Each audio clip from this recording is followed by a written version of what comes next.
நல்லவர்கள் கூடும்போது நன்மைகள் கூடி போகும், அன்புடைய தோட்டமாகும் எல்லா ஊருமே. அப்படியே அந்த உன்னையும் என்னையும் அன்பின் பாலம் தான் இணைக்கும் அப்படின்னு ஒவ்வொரு வரியிலுமே அன்பை நான் இணைச்சி எழுதியிருப்போம். அது இயக்குனர்கிட்ட சொன்னே அந்த அந்த உங்களோட வரியோடு சேர்த்து அந்த காட்சியை பார்க்கும்போது நம்மளால் அந்த காட்சியிலேருந்து மீளவே முடியாது. மனைவியை தெய்வமாக உணர்ந்துட்டாங்கிறது தான் ஒரு தெய்வம் பார்க்க வந்து ஒரு தெய்வம் போச்சு என்று அப்படின்னு கொஞ்சமாக அடுத்தோ எங்கோ போனதென்று வந்து சேருமா, போனது என்னிடம் வந்து சேருமா அப்படிங்கிறதெல்லாம் தெரிஞ்சிட்டேன் நான். அவ்வளோதான் காட்சியாக பார்க்கும்போது உங்களுக்கு மனைவி இறந்துட்டா எங்கோ போனது வந்து சேருமான்னு தெரியும். ஒரு தெய்வம் பார்க்க வந்து ஒரு தெய்வம். அன்பிலே அன்பிலே இந்த மனம் வாடுது, இது எப்படி நம்ம புரிஞ்சுக்கிறோம்? இது வரைக்கும் அவன் எதுக்குமே வருத்தப்பட்டதில்லை. அவன் வருத்தப்பட்டதெல்லாம் பணத்துக்காக தான். முதல் காட்சியிலேருந்தே ஆரம்பிச்சிருப்பாங்க. ஒரு பூ விற்கிற இடத்துல எச்சி துப்புவான். நான் கூட ஒரு கவிதையில் எழுதியிருப்பேன். அந்த இறந்த ஒரு வீட்டு ஆம்புலன்ஸில் கொண்டு வந்து இறக்குறவங்க, மருத்துவமனையிலேருந்து இறந்தவங்களை ஆம்புலன்ஸில் கொண்டு வந்து இறக்கிட்டு அந்த வீட்டுக்காரன்ட்ட நீங்கள் 8000 கூட 10,000 கூடன்னு பேசிகிட்டு இருப்பாங்க. ஒரு விதத்தில் அவங்க பாயிண்ட் ஆஃப்ல பார்த்தா அது சரியாக இருக்கலாம். வண்டிக்கு வாடகை, எரிபொருள், அந்த வேலைங்கிறது சில பேர்கிட்ட உண்மையிலே இருக்காது. ஒரு 500 குறைவாக கூட இருக்கும். அப்போ கூட அந்த வாதம் பண்ணிட்டு காற்றோடு பட்டம் போல பாடல் எழுதி அந்த பாடல் நிறைய இடங்களில் கேட்கப்பட்டுக்கிட்டு இருக்கு, நல்லா இருக்குன்னு பாராட்டுகள் வந்துகிட்டு இருக்கு. நான் அப்பவும் ஒரு இடங்கள் கூலி வேலை பார்த்துட்டு தான் இருக்கேன். நீங்கள் சாதாரணமாக சொல்லலாம், இது வருத்தமான ஒரு. ஆமாம், நீலோத்தி வந்துமே கிட்டத்தட்ட ஒரு 4 மாதம் நான் வேலை பார்த்துட்டு தான் இருந்தேன். ஆமாம், இப்போ எல்லாரையும் போல நல்லா இருப்போனால நீதி தரும் செய்தி வரும் நமக்குண்டு அழகி எதிர்காலம் அப்படிங்கிறதெல்லாம் ஒரு கொடைக்குள்ள ஒரு அற்புதமான காதலை வெளிப்படுத்துகிற மாதிரி இருக்குது. தோண்டு போயிருக்கிற வாழ்க்கையில் வந்து பெரிய நம்பிக்கை ஒளிபடுற மாதிரி என்றும் தானே இருக்கும். இனி தடையில் ஒரு கொடைக்குள்ளே வாழ்ந்திடும் காட்சியும் தெரியாது. அப்படி இருக்கிற ஒரு நம்பிக்கையான அந்த 2 பேருக்குள்ளே என்ன நடந்துச்சு அப்படிங்கிறது அடுத்த காட்சி அமைப்பு அது போகுது. ஏங்கி ஏங்கி பூத்து காத்திருக்கிறதா அந்த விளக்கம் இருந்தது. அப்போ அந்த நீல மலரை கையில் எடுத்துக்கிட்டோம். ஆனால் டியூனில் வந்து தானானான்னு இருக்குது, நீளம்ங்கிற அளவுக்கு இல்லை, அதுக்கு மேலே இருக்குது. அப்போ என்ன சொல்லலாம் போது ஏன் நீலோத்தின்னு சொல்லுவோமே, கொஞ்சம் பேசி பார்ப்போம் ஒரு பொண்ணுன்னு நீலோத்தி நீங்கள் உருவாக்குறீங்க. ஆமாம், நான் சார்னு சொல்லுவேன். அவர் நான் பழக ஆரம்பித்த தேதியிலிருந்து இன்னைய வரைக்கும் தோழருங்கிற வார்த்தை மாறாமல் பேசுவார். எப்போ கூப்பிட்டாலும் தோழர் சொல்லுங்கள் தோழர் அப்படின்னு தான் சொல்லுவார். நான் தான் சார்னு சொல்லுவேன். நான் வந்து அந்த இயக்குனருங்கிற இடத்துக்கு உண்டான மரியாதையை கொடுக்கணுங்க சார்னு சொல்லுவேன். ஆனால் அவர் தோழர்னு தான் பேசுவார். ரொம்ப சமத்துவம் இருப்பார், ரொம்ப எளிமையான மனிதர். எல்லாரையும் போல நல்லா இருப்போனாலன்னு பின்னாடி எளிமையாக இருந்தது. ஆனால் அதுக்கு முன்னாடி ஒன்று வேற ஒரு வலிமை வச்சோம். படைச்ச சாமி கேட்காததையும் படிச்சு அதெல்லாம்.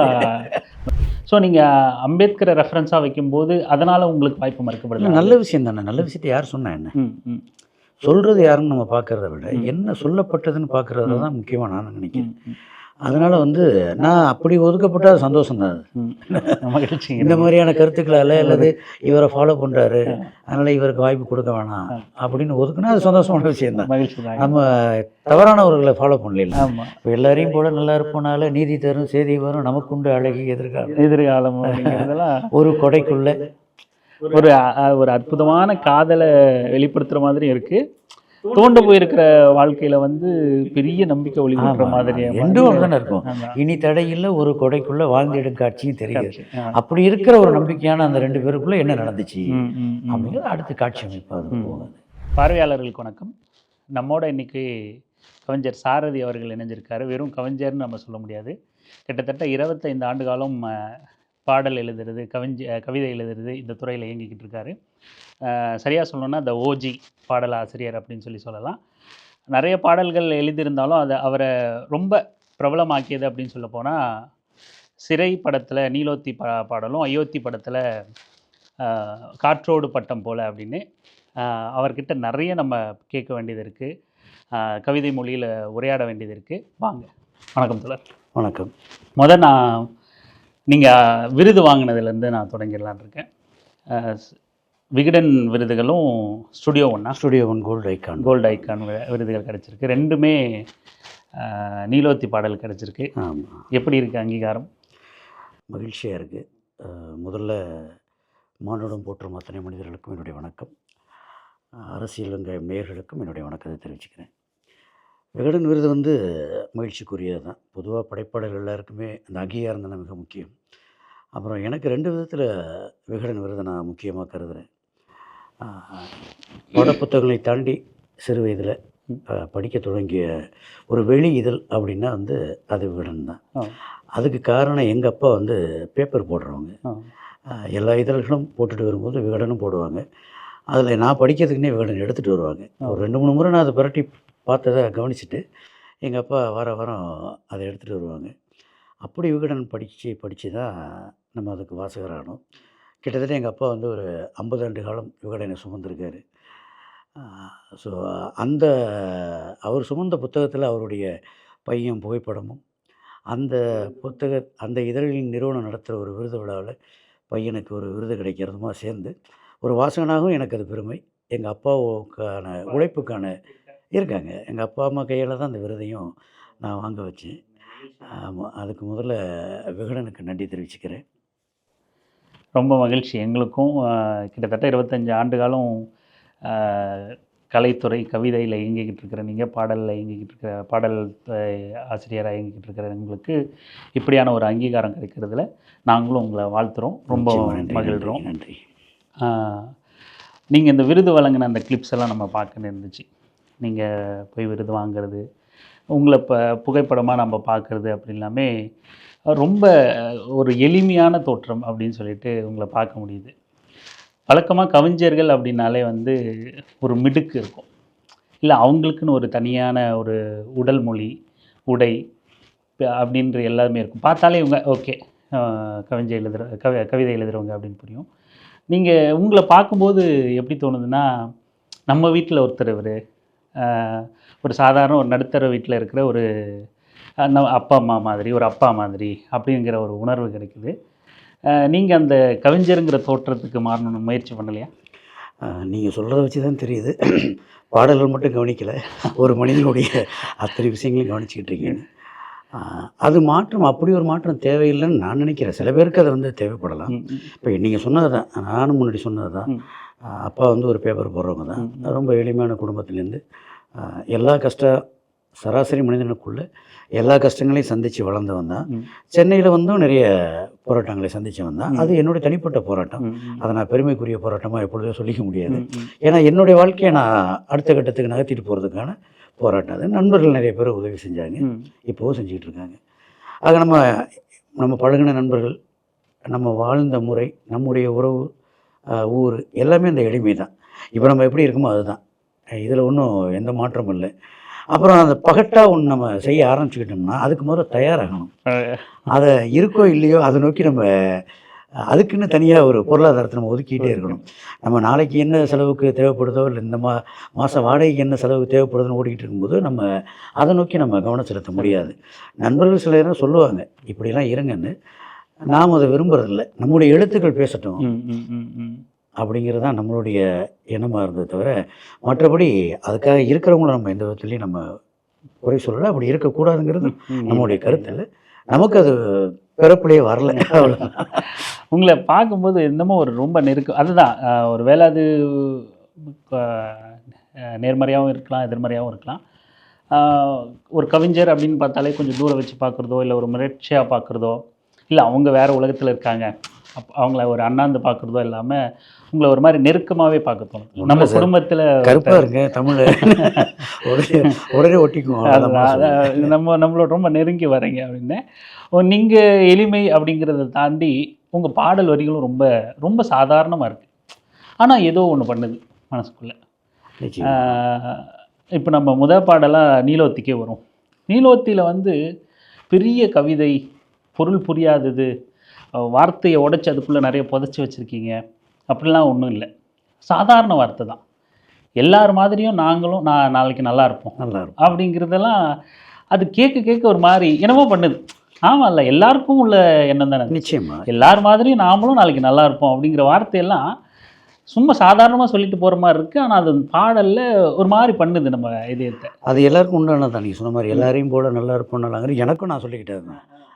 நீனும் நாளைக்கு நல்லா இருப்படா அப்படிங்கிறது. அதை எல்லாமே ஒரு பாடல் நம்ம எழுதுறதுக்கு முன்னாடி அந்த பாடல் எழுதுகிற படத்துக்கான கதை தான் நமக்கு அதை நோக்கி நகர்த்தும். இப்போ அயோத்தியாக இருந்தாலும் சரி, நீலோத்தியாக இருந்தாலும் சரி, நம்ம வந்து அந்த கதை என்ன கேட்குதுன்னு ஒன்று இருக்குது. அப்போ இயக்குனர் வந்து சொல்லும்போதே இந்த பாடல் வந்து 2 எளிய மனிதர்களுக்குள்ளே நடக்கிற சம்பவத்தை விவரிக்கிற ஒரு இடம்தான். 3வது அதுக்குள்ளே ஒரு எளிய மனிதன் வருகிறான். அவன் கொஞ்சம் அதிகாரத்தில் இருக்கான். ஆனால் அதிகாரத்தில் இருந்தாலும் அந்த அதிகாரம் எல்லாருக்கும் பரவலாக கிடைக்கணும். அல்ல அந்த அதிகாரத்தை வச்சு இந்த சக மனிதர்களுக்கு ஏதாவது நம்ம ஒரு உதவி செய்யணும்னு நினைக்கிற ஒரு மனிதன்.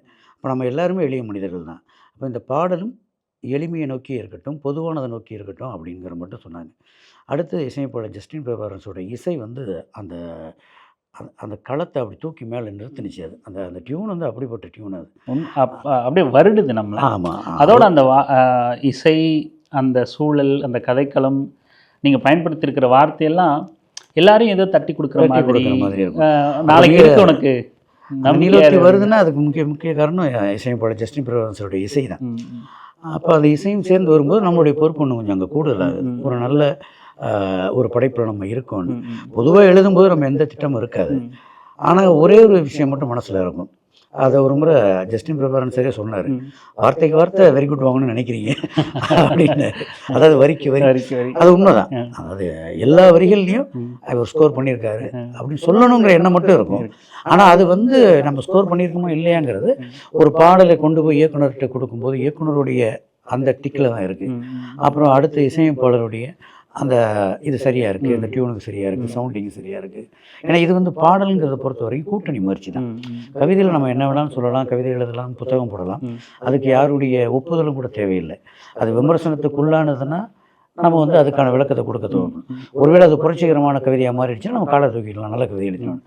ஆனால் சினிமா பாடம் வந்து அப்படி கிடையாது. அது கதைக்கு என்ன கேட்குதோ அதை கொடுக்கணும். முதல்ல அது இயக்குனருக்கு பிடிக்கணும். அடுத்து இசையமைப்பாளருடைய சவுண்டிங்கில் இருக்கணும். அப்புறம் அது யாருக்கு எந்த படத்தில் இடம்பெறுது அல்லது அந்த படத்தினுடைய கதை நாயகன் என்ன, அவரும் இப்போ எல்லாருக்கும் ஒவ்வொருடைய அரசியல் பின்புலங்கள் இருக்கிறதுனால அவங்களுடைய அரசியல்களுக்கு எதிர்வினை ஆற்றக்கூடிய ஒரு வரியாக இல்லாமல் இருக்கணும். இப்படியெல்லாம் பார்த்து தான் இப்போ ஒரு பாடல் வந்து மேக்சிமம் வெளியில் வர மாதிரி இருக்குது. அப்போ இதில் வந்து முழு உரிமையை வந்து அதாவது சுதந்திரத்தை வந்து இயக்குனர் சுரேஷ் சாரும் கொடுத்துருந்தாரு, ஜஸ்டின் பிரபாகரன் சாரும் கொடுத்துருந்தாங்க. இப்போ அவங்கள நீலோத்தியை பார்த்தோன்னே ரொம்ப பிடிச்சிருச்சு. ஏன்னா இப்போ இன்றைக்கி நம்ம எல்லோரும் நீலோத்தியை கொண்டாடுறோம். ஆனால் அதை முதல்ல அங்கீகரித்தது இயக்குனரும் இசையமைப்பாளரும் தானே.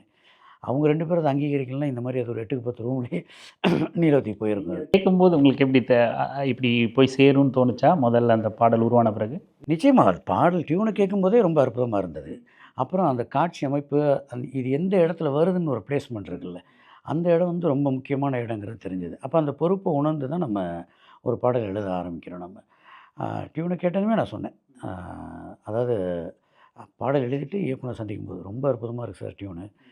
அதுக்கு ஏன்னா முதல்ல இயக்குனர் சந்திச்சுட்டு தான் இசையமைப்பாளர் சந்திப்போம். சாரை பார்க்கும்போது சொல்லணும் அப்படின்னு சாரை சந்திக்கும் போது சொன்னேன். ஏன்னா சில டியூனை கேட்கும்போது நமக்கு தெரிஞ்சிடும் ஏதோ பண்ணுது நமக்குள்ளே அப்படின்னு. இவ்வளோ பெரிய மாற்றத்தை அது அல்லது இவ்வளோ பெரிய கொண்டாட்டத்தை ஏற்படுத்துன்னு நான் பல கோடி பார்வையாளர்கள். ஆமாம், அதை நான் எதிர்பார்க்கல. அதுக்கு வந்து நீலோத்தி ஏற்றுக்கொண்ட அத்தனை பேருக்கு என்னுடைய நன்றி அந்த நேரத்தில் தெரிவிச்சுக்கிறேன். கூடவே எங்களுக்கு இன்னொரு முறை நீலோத்தி நிறைய தடவை சொல்லியிருப்பீங்க. நீலோத்தினா என்ன? அதான் அந்த கதை சொன்னேன் இல்லையா, கலையரசியும் அப்துல் மாற்று சமுதாயத்தினர், அவங்களுக்குள்ளே இருக்கிறவுடைய காதல், 2 பேருமே நல்லவங்க உள்ள.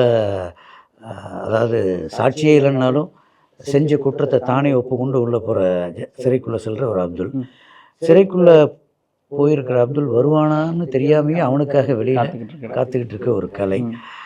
அப்போது இவங்களுக்குள்ளே வரக்கூடிய ஒரு நம்பிக்கை கொடுக்குற பாடலாக இருக்கணும் அப்படின்னு. அப்போ டியூனை கேட்டதுக்கு அப்புறம் இதுக்கு என்ன பண்ணலாம், ஏதாவது ஒன்று சொல்லணும்.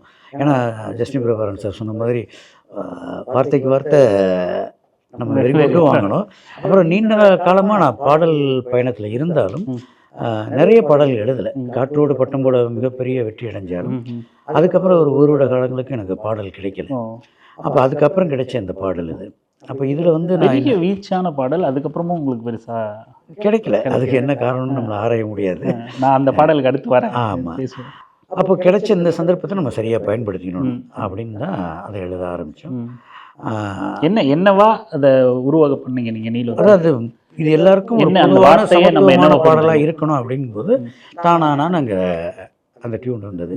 எடுத்த எடுப்படி நம்ம வந்து ஒரு பாடலுக்குள்ளே நீங்கள் நம்ம சூழ்நிலை மாறிடும் அப்படின்னு சொல்லிட்டு போக முடியாது.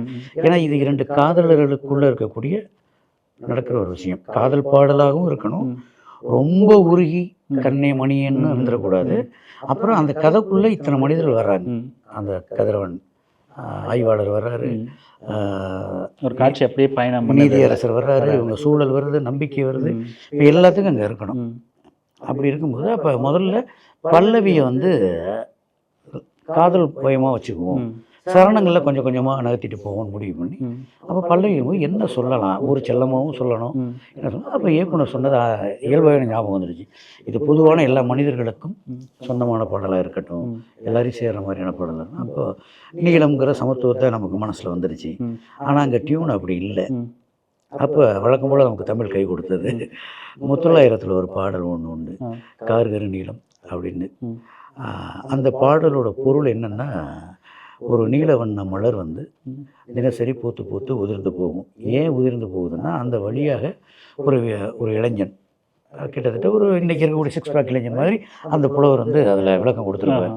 அவனுடைய மார்பில் வந்து இந்த பூ ஒரு மாலையாக போய் ஒரு நாள் சேர்ந்துட மாட்டோமான்னு ஏங்கி ஏங்கி பூத்து காத்திருக்கிறதா அந்த விளக்கம் இருந்தது.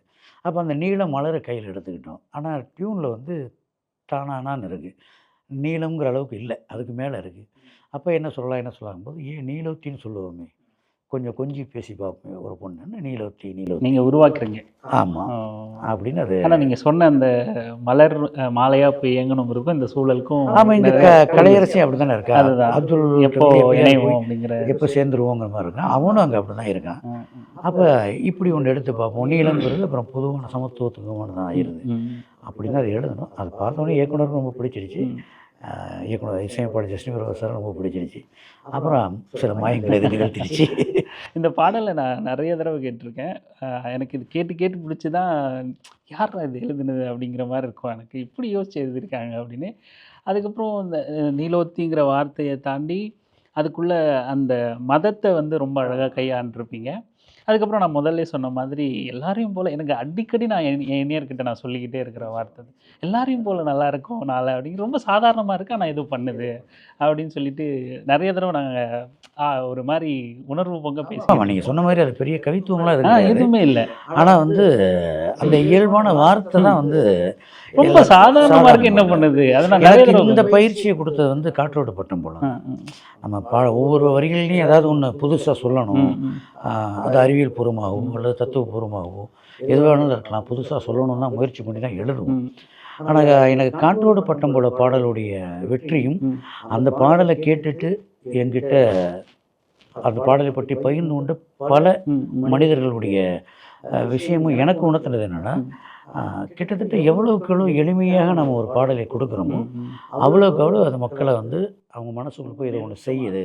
ஆனால் அதே நேரத்தில் எளிமைங்கிறதுக்காக நம்ம வந்து அதில் ஒரு புதுமை இல்லாமல் இருந்துடக்கூடாது. அது ரெண்டும் சேரும்போது தான் அது ஒரு அது. இப்போ அதில் காற்றோடு பட்டம் போல பார்த்தீங்கன்னா, நீரிலே பூத்தாலும் பூக்களின் வாசங்கள் அந்த இடம் அது உங்களுக்கு அதுக்கு முன்னாடி சாதாரணமாக தான் இருக்கும். அது பக்கத்தில் வாழும்போது உன்னருமை தெரியலை, உன்னருமை தெரியும் போது பக்கம் நீ இல்லை அப்படின்னு. அது வந்து எல்லோரும் வீட்டில் நார்மலாக சொல்கிற ஒரு வார்த்தை தான். நீங்கள் உங்கள் வீட்லேயும் கேள்விப்பட்டிருப்பீங்க, எங்கள் வீட்லேயும் சொல்ல. இப்போ எங்கள் வீட்டில் எங்கள் அம்மாலாம் நிறைய சொல்லுவாங்க, வீட்டில் இருக்கும்போது உனக்கு அருமை தெரியாத, வெளியில் போனால் தான் தெரியுமா. அதோட இன்னொரு வெர்ஷன் தான் அது. ஆனால் அது சாதாரண வார்த்தை தான். ஆனால் அதுக்கு அடுத்தடுத்து ஒன்று கொண்டு போனாங்க. அந்த மாதிரி தான் நீலத்திலையும் எல்லாரையும் போல் நல்லா இருப்போனாலன்னு பின்னாடி எளிமையாக இருந்தது. ஆனால் அதுக்கு முன்னாடி ஒன்று வேற ஒரு வலிமை வச்சோம், படைச்ச சாமி கேட்காததையும் படிச்ச அதெல்லாம் வேற லெவல்ல. அந்த மாதிரி வாட்ஸ்அப்ல எல்லாரும் ஸ்டேட்டஸ் வச்சுக்கிட்டு இருந்தது. இது ரெண்டும் எப்படி படைச்ச சாமி கேட்காததையும் படிச்ச சாமி கேட்குதுன்னு, அது எப்படி நீங்க? கதை தான் சார், திருப்பி திருப்பி நான் சொல்றது கதை தான். அங்கே கலையரசி வந்து முழுக்க முழுக்க கடவுளை வேண்டுறான், அப்துலுக்கு எங்கேயும் வேண்டுற மாதிரி வைக்கல. ஆனாலும் அவனும் அந்த நாத்தியத்தில் இருக்கிறதா கதைப்படி இல்லை. ஆனால் அவங்களுக்கு உதவி செய்ய வரக்கூடிய கதிரவன்கிற பாத்திரம் வந்து அந்த பாத்திரமும் கடவுளை மறுதளிக்கிற பாத்திரம் இல்லை. ஆனால் எனக்கு இப்போ தேவைப்படலை கடவுள் அப்படிங்கிற ஒரு பாத்திரமா. ஆமாம்மா, ரொம்ப அழகாக சொல்லியிருப்பார். கடவுள் எனக்கு ரொம்ப நெருக்கமாக இருக்குது, அந்த கடவுள் எனக்கு எந்த குறையும் வைக்கல, நான் அவருக்கு தொந்தரவு பண்ணல அப்படிங்கும்போதே நமக்கு அது தெரிஞ்சிருச்சு. அப்போது இவ வேண்டிக்கிட்டே இருக்கா, எப்படியாவது அந்த அவன் நீதிமன்றத்துக்கு வரும்போதெல்லாம் அந்த ஆலயத்துக்கு போய் வேண்டிட்டு போகிறான். அப்போ ஆனால் அது நடக்கலை. ஆனால் நடக்க வைக்கிறது யாருன்னா, ஒரு படித்து ஒரு வேலைக்கு வந்து அந்த அதிகாரம் என்னன்னு தெரிஞ்சவன், அந்த அதிகாரத்தின் மூலம் இந்த மக்களுக்கு 5 வருஷமாக சாமி கிட்ட கேட்டுக்கிட்டேன், நடக்கலை. ஒரு படித்தவன் வந்து அந்த படித்தவன் மூலமாக அங்கே நீதியரசர் ஒரு விஷயத்தை செய்கிறாரு. இந்த நீதியரசருக்கு இந்த வாய்ப்பை உருவாக்கி கொடுத்தது யார்? இந்த சட்டத்தை உருவாக்கின சட்டமேதை அம்பேத்கர் அவர். ஸோ இப்போ எல்லாமே படித்தவர்களுடைய ஓட்டம் அதில் இருக்குது. அப்போ படைச்ச சாமி கேட்காததையும் படித்த சாமி கேட்டது அப்படின்னு அந்த வந்துட்டு எல்லாரையும் போல நல்லா இருப்போம் நாளன்னு சொல்லும்போது அந்த ரெண்டும் கை கோத்துக்குச்சு அப்படி.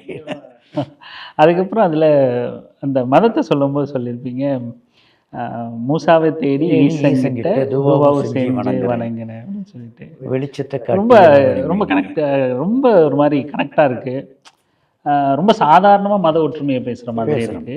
நீங்கள் மாற்று மதம் 2 பேர் மாற்று மதத்தை சேர்ந்தவங்க ஒருத்தர் விரும்பிட்டாலே அப்போ 2 பேரும் அதுக்குள்ளே கலந்து உண்மைதான் என்பதுங்கிற எதுவுமே இல்லை. 3வது மதத்துக்கும் அங்கே இடம் இல்லை. ஒன்று 2 மதம் சம்மதம்னு அதுக்குள்ளே பயணப்பட்டணும்.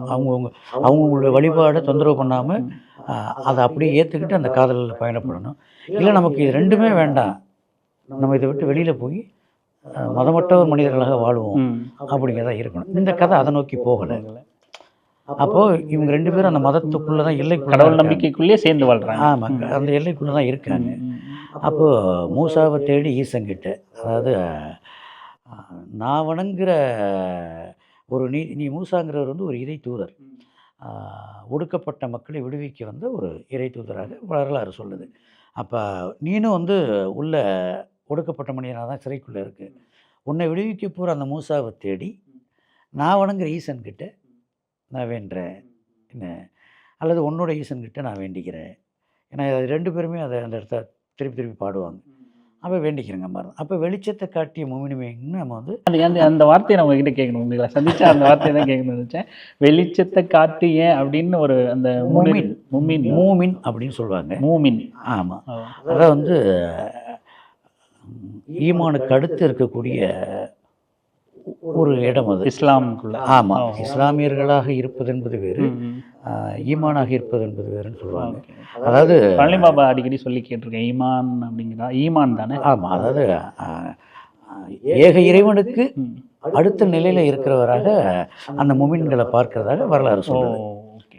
முழுக்க இறைவனை மட்டுமே அவங்க வழிபாடு செஞ்சுக்கிட்டு இறைவனின் நினைப்போடவே இருக்கக்கூடிய ஆமாம் மூமின்கள்னு. அப்போ இவனை பொறுத்த வரைக்கும் அந்த வெளிச்சத்தை காட்டிய மூமின் வந்து இவர் தான். அதனால் அந்த வார்த்தையை மட்டும் நான் திரும்ப கேட்டுக்கிட்டே இருப்பேன். ஆனால் எனக்கு புரியல, முதல்ல அந்த வார்த்தையே என்னன்னு தெரியல எனக்கு. ஸோ அது இவர்கிட்ட வந்தால் கேட்கணும் அப்படின்னு சொல்லிட்டு வந்துச்சு. அது இந்த இடத்துலலாம் இப்படி இருந்தால் நல்லா இருக்கும்னு அதை சொன்னது வந்து இசையமைப்பாளர் ஜஸ்டின் பிரபாகரன் சார் தான். அவருமே நம்ம பார்க்கும்போது உங்களை மாதிரியே தான் அவரும் ரொம்ப நல்ல மனிதர், எளிமையாக இருக்கார். என்னெல்லாம் விட இன்னும் ரொம்ப எளிமையாக இருக்காரு. மியூசிக் டைரக்டர்னா நம்ம ஒரு பேட்டர்ன்லேயே பார்த்து பழகணும், இவர் வேற மாதிரி இருக்காரு அப்படிங்கிற மாதிரி. ரொம்ப எளிமையான மனிதர், பழகிறதுக்கு ரொம்ப அற்புதமான மனிதர். இந்த படத்தில் அமைஞ்சவன் எல்லாருமே அப்படிதான். இயக்குனர் சுரேஷ் ராஜகுமார் சார் ஒரு அற்புதமான தோழர். நான் சார்னு சொல்லுவேன். அவர் நான் பழக ஆரம்பித்த தேதியிலிருந்து இன்னைய வரைக்கும் தோழருங்கிற வார்த்தை மாறாமல் பேசுவார். எப்போ கூப்பிட்டாலும் தோழர் சொல்லுங்கள் தோழர் அப்படின்னு தான் சொல்லுவார். நான் தான் சார்னு சொல்லுவேன். நான் வந்து அந்த இயக்குனருங்கிற இடத்துக்கு உண்டான மரியாதையை கொடுக்கணுங்க சார்னு சொல்லுவேன்.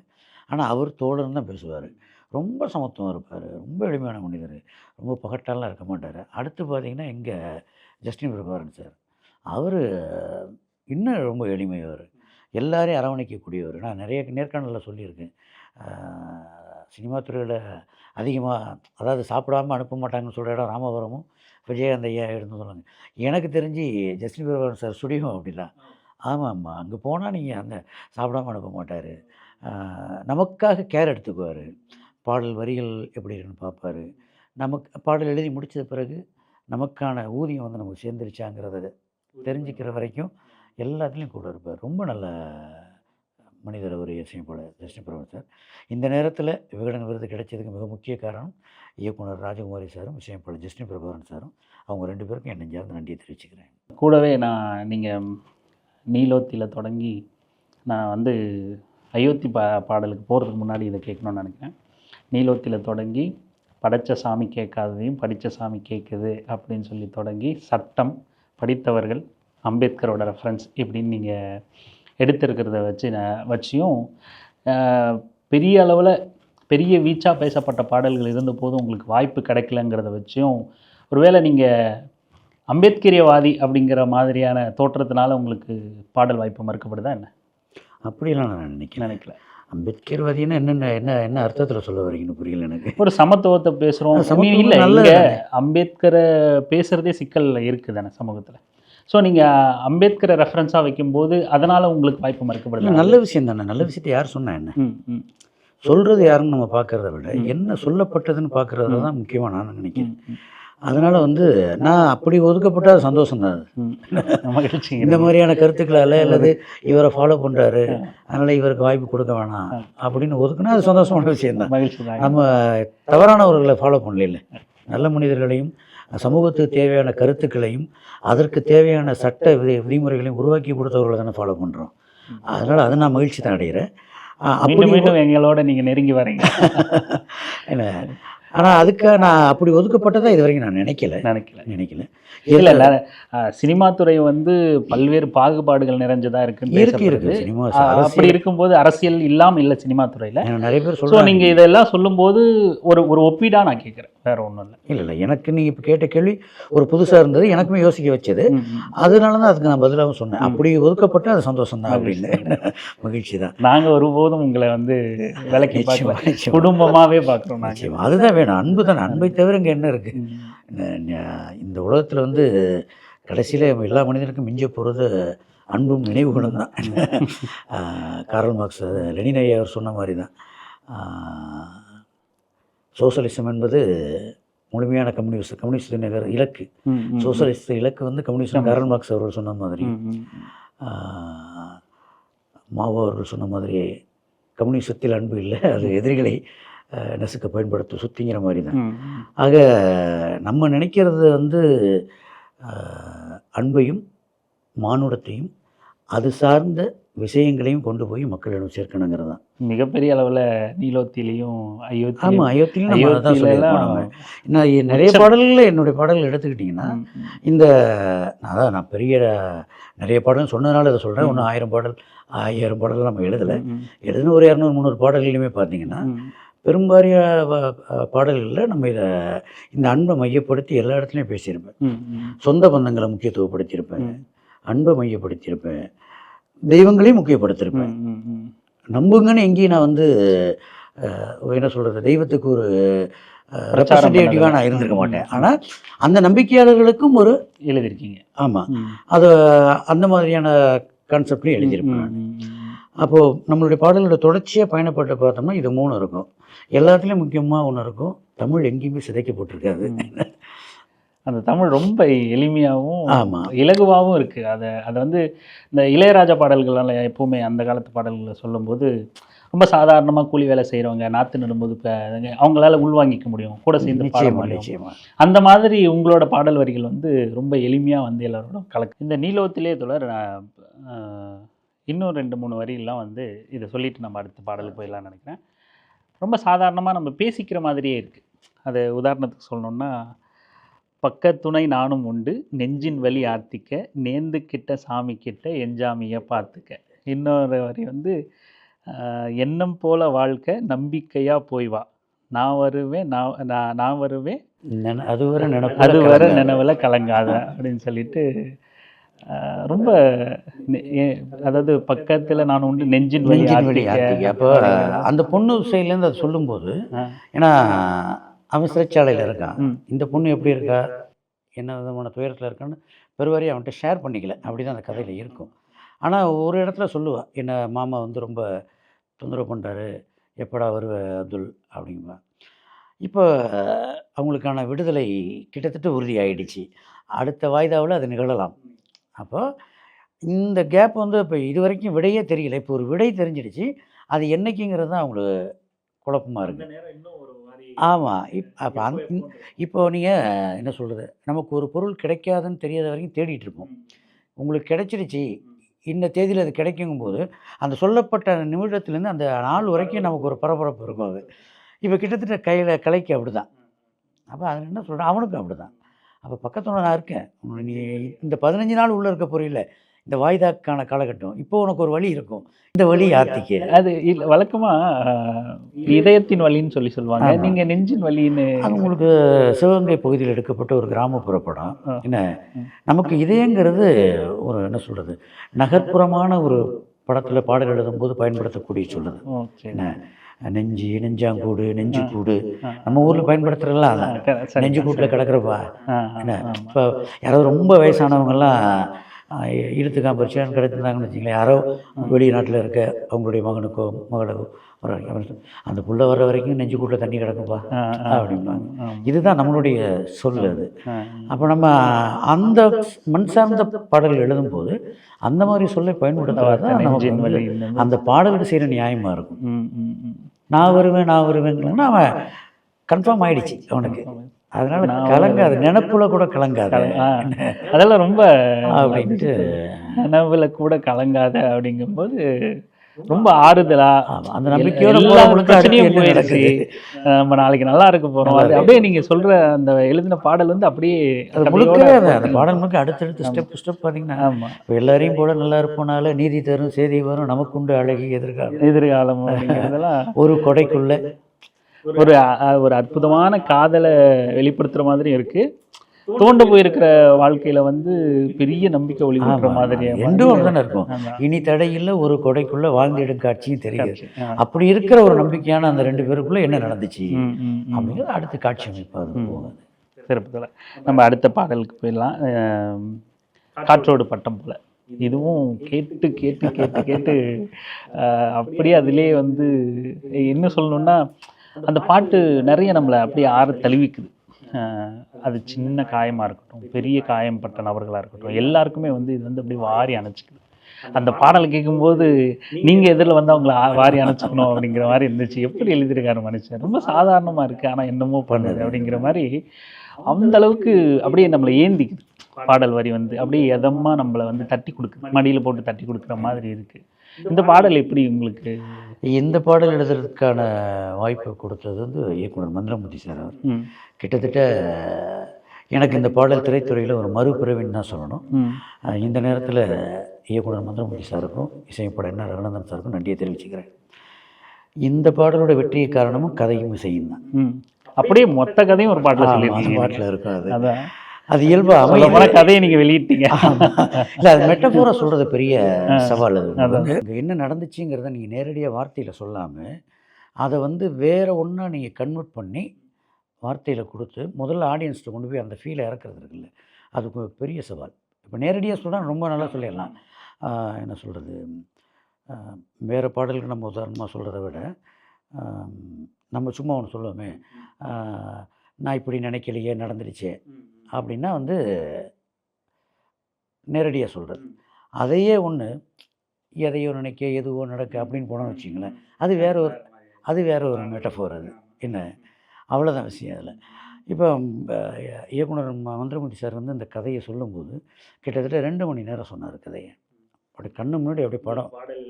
ஆமாம், ஏன்னா முக்கியமான இடத்துல வரக்கூடிய பாடலுங்கிறதுனால முழுமையாக அந்த கதையை சொன்னார். 2 மணி நேரம் கண்ணு முன்னாடி படம் ஓடுது அப்படியே.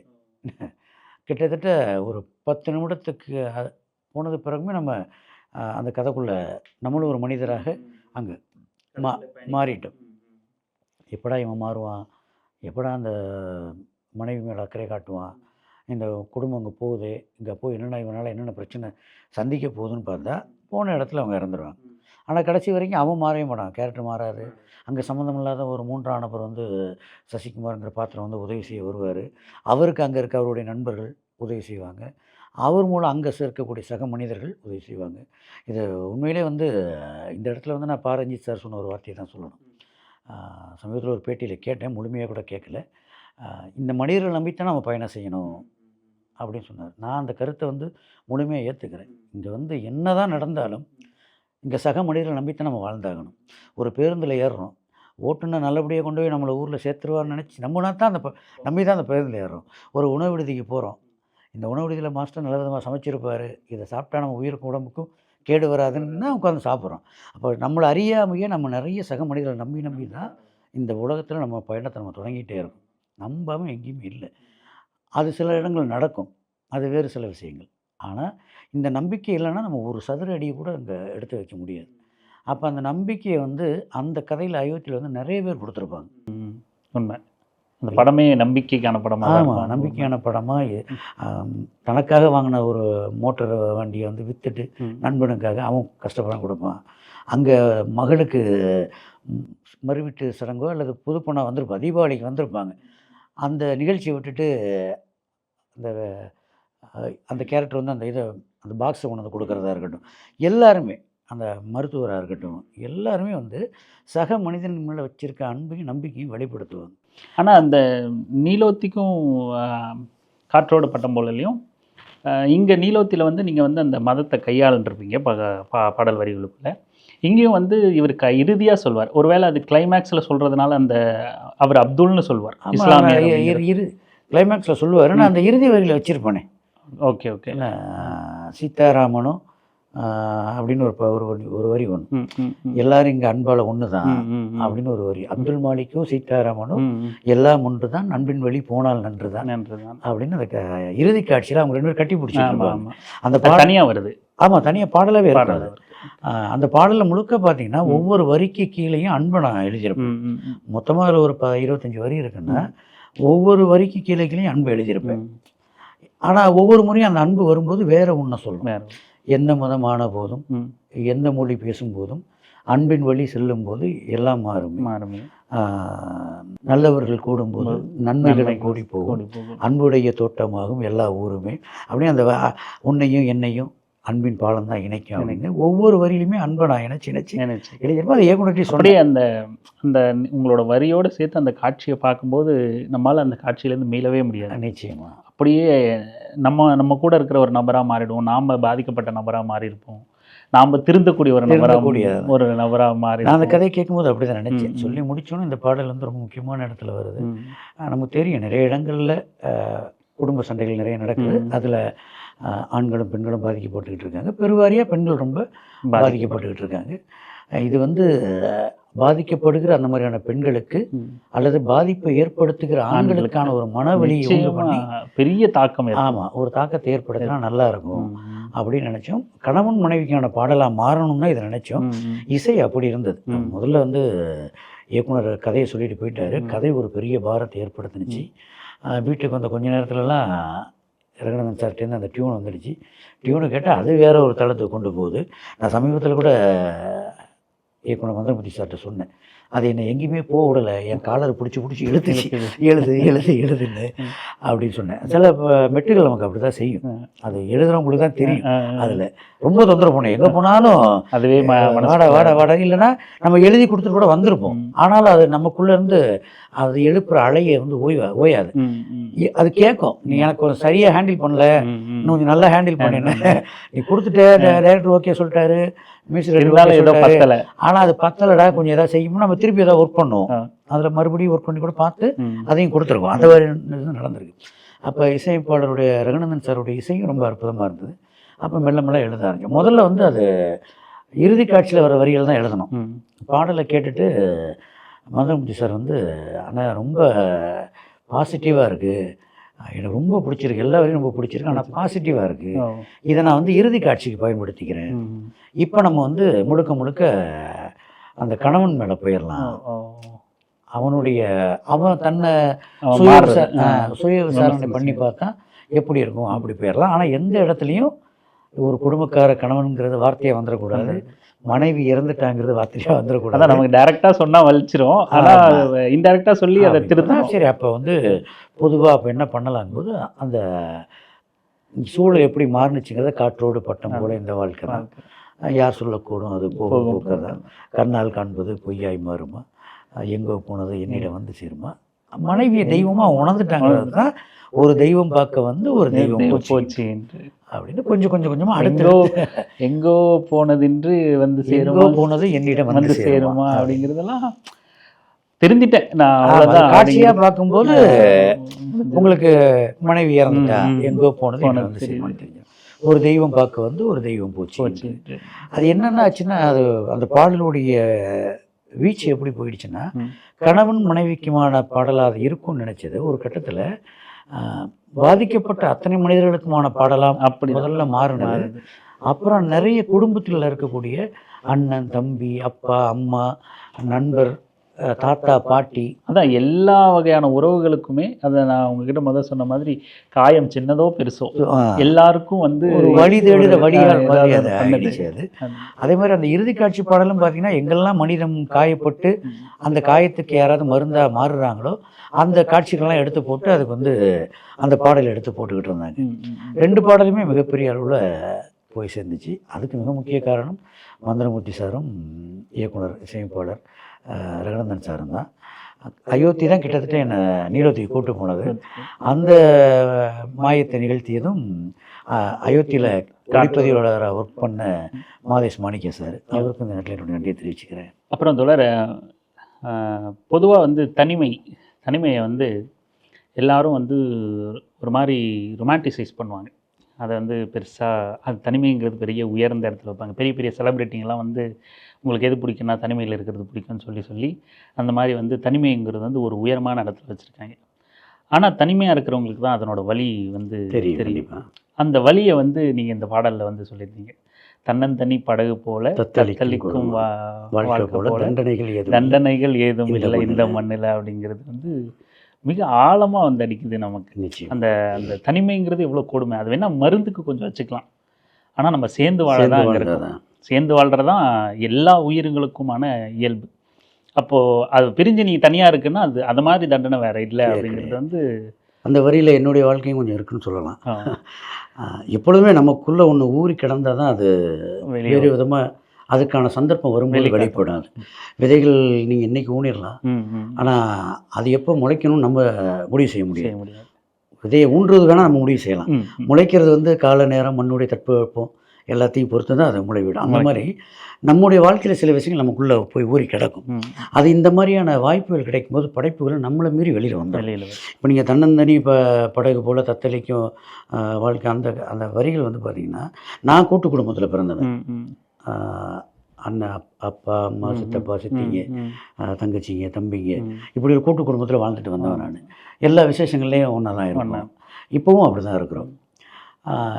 சினிமாவுக்கு பாடல் எழுத முயற்சி பண்ண வந்த பிறகு இங்கே சென்னையில் நான் மட்டும்தான் இருக்கேன். ஏதாவது நல்லது கிட்டதுக்கு போய் உடனே கலந்துக்க முடியாது. ஃபோனில் மட்டும் பேசி நம்ம தெரிஞ்சுக்குவோம். எல்லாம் வந்துருக்காங்கடா, நீ மட்டும்தான்டா இல்லைம்மா, மகிழ்ச்சியாக இருக்காங்க, நீ மட்டும்தான்டா வரலம்பாங்க. நம்ம அப்போ அவங்கள்ட்ட வீரப்பா சொல்லுவோம், எனக்கு வேலை இருக்குது வர முடியல, இதை புரிஞ்சுக்காம பேசுகிறீங்களே அப்படிம்போம். ஆனால் ஒரு வேலையும் இருக்காது. சூழல் நமக்கு அங்கே போகிறதுக்கு இடம் கொடுக்காது. சில நேரங்களில் பொருளாதாரங்கள் கூட இடம் கொடுக்காது. பல நேரங்களில் அதான் உண்மையாக இருக்கும். அதான் உண்மை. இதெல்லாம் நம்ம அவங்கள்ட்ட வெளிப்படுத்திக்காமல் எனக்கு வேலை இருக்குன்னு. ஆனால் அந்த ஃபோனை வச்சது பிறகு அன்றைக்கி கிட்டத்தட்ட ஒரு 1 மணி நேரம் 2 மணி நேரம் நமக்கு அவ்வளோ ஒரு வலி இருக்கும்.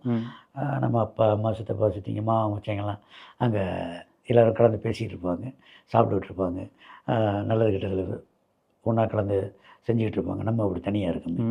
இது நமக்கு இந்த முயற்சி பண்ண காலகட்டத்தில், இங்கே இருந்த காலகட்டத்தில் நமக்கு எப்பொழுதும் ஊறி இருக்குது. ஊறி கிடந்த ஒன்று தான் அங்கே பல்ராமுக்கு வெளியில் வந்துருச்சு.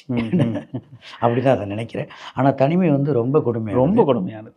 நானுமே உங்களோட இந்த பாடலை நிறைய தனியாக இருக்கும்போது போட்டு விட்டுருவேன். பாடலை வந்து கேட்டுக்கிட்டே இருப்பேன், ஒரு மாதிரி கேட்டுகிட்டே இருக்கும்.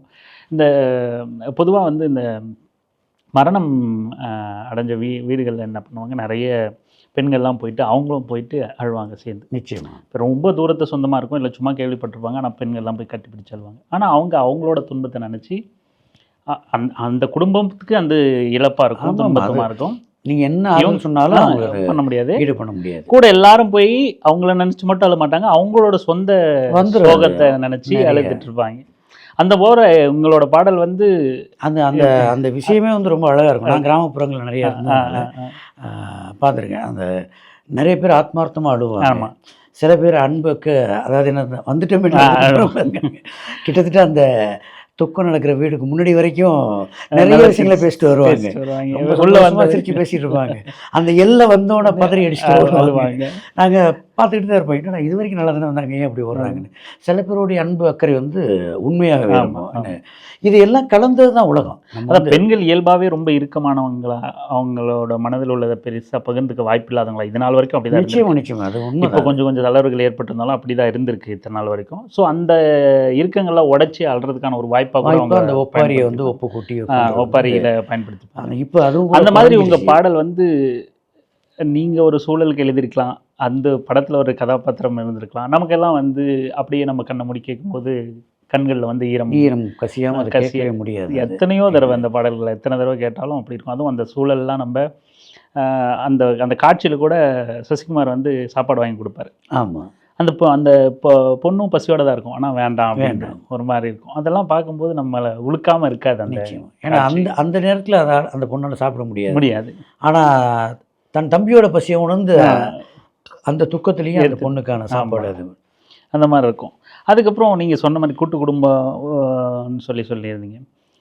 அதனோட ரெஃபரன்ஸ் தானா சின்னதொரு சோற்றை தானே? நிச்சயமா அதுவும் நான் தான். ஏன்னா இந்த கிட்டத்தட்ட 25 வருட பயணம் ஆகிடுச்சு இந்த சினிமாவில். அந்த வரையை நான் சொல்லிடுறேன். சின்னதொரு சோற்றை தானே சிற்றெரும்பு கூடியே தன்னுடைய வீட்டை நோக்கி கொண்டு போகுமே, உள்ளபடி சொல்வதென்றால் சிற்றெரும்பை போல கூட சொந்தங்களை சேர்க்கவில்லை, காக்கவில்லை இங்கே நான். கிட்டத்தட்ட பல்ராம் தான் நம்மளோட. இப்போ இந்த 25 வருஷ பயணத்தில் வந்து நம்ம வீட்டுக்கு செய்ய வேண்டிய நியாயமான கடமைகள் ஒன்று இருக்கு இல்லையா. இப்போ நான் வீட்டுக்கு மூத்த பிள்ளை, அப்பா பேப்பர் போடுறவங்க. நான் படித்து மேலே வந்துட்டால் ஒரு வேலைக்கு போயிட்டா குடும்பத்தோட வறுமையை சரி பண்ணிடலாங்கிறது தான் அப்பாவுடைய நம்பிக்கையாக ஓடிக்கிட்டே இருப்பார். இரவும் பகலும் மழையிலையும் புயல்லையும் வெயிலையும் அவர் உழைச்சது. இப்போ நான் படித்து முடிச்சுட்டு நான் சினிமாவுக்கு போகிறேன்னு ஒரு விஷயத்தை கொண்டு முன்னாடி வைக்கும்போது அவங்களுக்கு எப்படி இருக்கும்? ஒரு தகப்பனா அதிர்ச்சியாக தான். இங்கே போய் எப்போ ஜெயிப்பான்னு தெரியாது. சினிமாங்கிறது என்னன்னு அவங்களுக்கு தெரியாது. பாட்டுன்னா என்னன்னு தெரியாது. முதல்ல நேற்று வரைக்கும் நம்ம இங்கே சும்மா தொழிலாக பார்க்குற மாதிரியான பார்வை இன்னும் இல்லை. நேற்று வரைக்கும் ஆமாம், உண்மையிலே அது சினிமா வந்து ஒரு ஒரு என்ன சொல்கிறது, ஒரு மருத்துவர் தொழில் மாதிரி, ஒரு பொறியாளர் தொழில் மாதிரி, ஒரு எழுத்தாளர் வேலையை வந்து தொழிலாக பார்க்கல. அதனால சம்பாதிக்க முடியுமாங்கிற எண்ணம் பல பேருக்கு கிடையாது. அப்போ எங்கள் அப்பாவுக்கும் சுத்தமாக தெரியலை, எங்கள் அம்மாவுக்கும் தெரியாது. எங்கள் வீட்டில் யாரும் இதுக்கு முன்னாடி சினிமா துறையில் முன்னோடிகளாக பயணப்பட்டவங்களும் கிடையாது. இப்போ நான் போய் நின்று சொல்கிறேன். அவர் ஒரே ஒரு கிளை தான் கேட்டார், அப்படியாப்பா போனவனால் ஏதாவது செய்ய முடியுமாப்பா அப்படின்னாரு. தோணுதப்பா அப்படின்னு ஒரு 5000 ரூபா தவணைக்கு வாங்கி கொடுத்து, அந்த அப்போவே 98 ஒரு 5000 ரூபா, 98ல் 5000 ரூபா தவணைக்கு வாங்கி கொடுத்து, அதான் டெய்லி 5 ரூபா கட்டணும்னு நினைக்கிறேன், வாங்கி கொடுத்து இதை வச்சுக்கப்பா. அப்படி அது பெரிய பணமாச்சு. 98ல் 5000ங்கிறது பெரிய பணம். பெரிய பணம் தான். அதுவும் தினம் 5 ரூபா கட்டுறதுங்கிறதும் பெரிய சவால் தான். ஏன்னா எங்கள் அப்பாவுக்கு வந்து அந்த மாத வருமானமே அந்த 5000லேருந்து ஒரு 8000 தான் இருக்கும். அவ்வளோதான் அன்னைக்கு அவங்களுடைய வருமானமே இருந்திருக்கும். எனக்கு இன்னும் ஞாபகம் இருக்குது. ஒரு மழை நாள், அந்த மழையில் நினைஞ்சிட்டு கிளம்புறேன். ஒரு தண்டல், தினசரி கட்டுற தண்டல்லேருந்து வாங்கிட்டு வந்து எனக்கு கொடுத்து, அது 5000 ரூபா வாங்கிட்டு வந்து எனக்கு ஒரு 3000 கொடுக்குறாரு. 2000 ரூபா அவருடைய செலவுக்கு வச்சுக்கிறார். கொடுத்து பத்திரமா போப்பா, பார்த்துக்க, முடிஞ்ச அளவுக்கு பாரு, முடியலைன்னா வந்து வேறு ஏதாவது தேவைன்னா எனக்கு சொல்லுப்பா. அப்போ வந்து நீங்கள் கடிதம் தான் போடணும், ஃபோன்லாம் கிடையாது, செல்ஃபோன்லாம் இல்லை. நம்ம வீட்லேயும் லேண்ட்லைன் தான், நம்ம வீட்டில் அந்த அளவுக்குலாம் குடும்பம் கிடையாது. கடிதத்தில் எழுதுப்பா, நான் அனுப்புகிறேன்னார். அப்போ எனக்கு இப்போ புரியுது, ஒரு தகப்பனாக நான் ஆனதுக்கு பிறகு அன்னைக்கு அவருடைய மனநிலை என்னவா இருந்திருக்கும். இன்னைக்கு நம்மளால் பையன் வந்து நம்மளுடைய கஷ்டத்தில் பங்கெடுத்துக்குவான், நம்மளை இந்த சூழல்லேருந்து வெளியில் மீட்டுட்டு வருவான்னு நம்ம இருக்கக்கூடிய சூழலில் பையன் உணர்ந்து இப்படி ஒரு விஷயத்த சொல்கிறானே, இதை நம்ம அங்கீகரிக்கிறதா இல்லையா? ஆனால் அப்படிலாம் யோசிக்காமல் போயிட்டு வாடான்னு. அதே மாதிரி எங்கள் அம்மாவும் நீங்கள் போயிட்டு வாடினாங்க. அப்போ நாங்கள் இங்கே வந்தாச்சு. இங்கே வந்து அந்த இடைப்பட்ட காலத்தில் இன்றைக்கி ஜெயிச்சிருவோம், நாளைக்கு ஜெயிச்சிருவோம், ஒவ்வொரு முறை நமக்கு நாம சமாதானம் சொல்லிக்கிறது தான். தங்கச்சி கல்யாணம் நடக்குது, செய்ய முடியல, சரி தங்கச்சி பொண்ணு பிறக்கும் செஞ்சிடலாம், பொண்ணு பிறகுது செய்ய முடியல, இன்னொரு தங்கச்சி கல்யாணம் நடக்குது செய்ய முடியல, குழந்தை பிறந்தா செஞ்சிடலாம், குழந்தைக்கு பெரிய பொண்ணு ஆகிட்டு செய்ய முடியல, அந்த பொண்ணு கல்யாணம் ஆகுது செய்ய முடியல. ஆனால் நாட்கள் ஓடிக்கிட்டே இப்போ தம்பி கல்யாணம் ஆகுது, இப்படி ஒவ்வொன்றா நடந்துக்கிட்டே இருக்குது. நம்ம யாருக்குமே எதுவும் செய்ய முடியல. ஏன் என்னுடைய கல்யாணத்துக்கு ஊரை விட்டு வெளியே வந்து ஏதாவது செய்யணும்னு நினைக்கிற அத்தனை பேரோட என்னோட கல்யாணத்துலேயே என்னுடைய பங்கை இதை வச்சுங்கம்மா, இதை செய்யுமான்னு செய்ய முடியல. அப்போ நான் ஏதாவது செஞ்சிருவோங்கிற ஆதங்கம் மட்டும்தான் இருக்குது, செய்ய முடியல. இதை விட்டுட்டு பின்னாடியும் போக முடியலை. ம். வந்துட்டோம். வந்துட்டோம். இவ்வளோ தூரம் வந்தாச்சு, பயணப்பட்டாச்சு, ஒரு சில பாடல்களும் எழுதியாச்சு. ம். என்னைக்கா இருந்தாலும் நம்ம ஜெயிச்சிருவோம் நம்பிக்கை இருக்கு. ஆனால் அது என்னைக்குங்கிறது தான் தெரியாது. தெரியல. அது ரகசியம். அதுக்காக நம்ம குடும்பத்தை அப்படியே விட்டுட்டு இருக்க முடியாது. ம். இதெல்லாம் சேர்ந்து தான் உண்மையிலேயே என் தம்பி வந்து எனக்கு மிகப்பெரிய பலம். ம். ம். நான் எல்லாருக்கும் வீட்லேயும் நடக்கிறது தான். ம். நான் மட்டுமே சம்பாரிச்சு கொடுக்கணுமா, ம். அண்ணன் சம்பாரிச்சு கொடுக்க இயல்பு மாட்டானா தான், இயல்பு அப்படிங்கிற தான். கேள்வி வரும். ம். இந்த நிமிஷம் வரைக்கும் என் தம்பியிடம் வந்து அந்த கேள்வி வரல. வரல. அதுதான் கூட்டு குடும்பம்னு சொன்னேன் நான். ம். நீ அப்பா மாதிரி அவனும் ம். நீ நீ இருந்து போராடு, நான் பார்த்துக்கிறேன். ம். ம். உனக்கு எதாவது தேவைன்னு சொல்ல நான் அனுப்புகிறேன் ஆ. அப்படின்னு சொல்ல. தங்கச்சிகளும் அப்படிதான், ஆ. நான் செய்கிறேன்னு அப்படிம்பாங்க. பெரிய பலம். ஸோ இவங்கெல்லாம் நமக்கு பின்னாடி சப்போர்ட்டாக, ம். அதே மாதிரி இங்கே அமைஞ்ச சில நண்பர்கள் எல்லாரும் நமக்கு இந்த வெற்றிங்கிறது நான் மட்டுமே முழுமையாக கொண்டாட முடியாது. இதுக்கு பின்னாடி நிறைய பேர் எல்லாரோடைய உருவமாக இப்போ நான் அங்கே வந்து உட்காந்துருக்கேன். ம். ம். அப்படி தான் நான் நினைக்கிறேன். நான் தனிப்பட்ட சாரதி கிடையாது. சாரதி. இந்த சாரதிக்குள்ளே இவ்வளோ மனிதர்கள் இருக்காங்க. அதுதான் யதார்த்தம். எந்த நபர்களும் தனிநபர்கள் இல்லை. நிச்சயமா நம்ம கிடையாது. பேசின இந்த மாதிரி உலகத்தில் தனிமைங்கிறதும் கிடையாது. தனிநபர்களும் இல்லை. அதாவது அனாதைங்கிறது ரொம்ப அவச்சொல்லாக இருக்கும். ம். கைவிடப்பட்ட மனிதர்களும் கிடையாது. கிடையாது. எங்கேயாவது ஒரு ஊன்றுகோல் எல்லாருக்கும் கிடைக்கும். யார் மேலிருந்து வந்தாலும் துணைக்கு யாரோ இருந்திருக்காங்க. ஆமாம் ஆமாம், நிச்சயமாக இருப்பாங்க. அப்படி இல்லாமல் யாரும் இல்லை. எல்லாருக்கும் சேர்த்து தான் ஆகாயம் வெடியுது. அதான். அதில் எந்த மாற்றமும் இல்லை.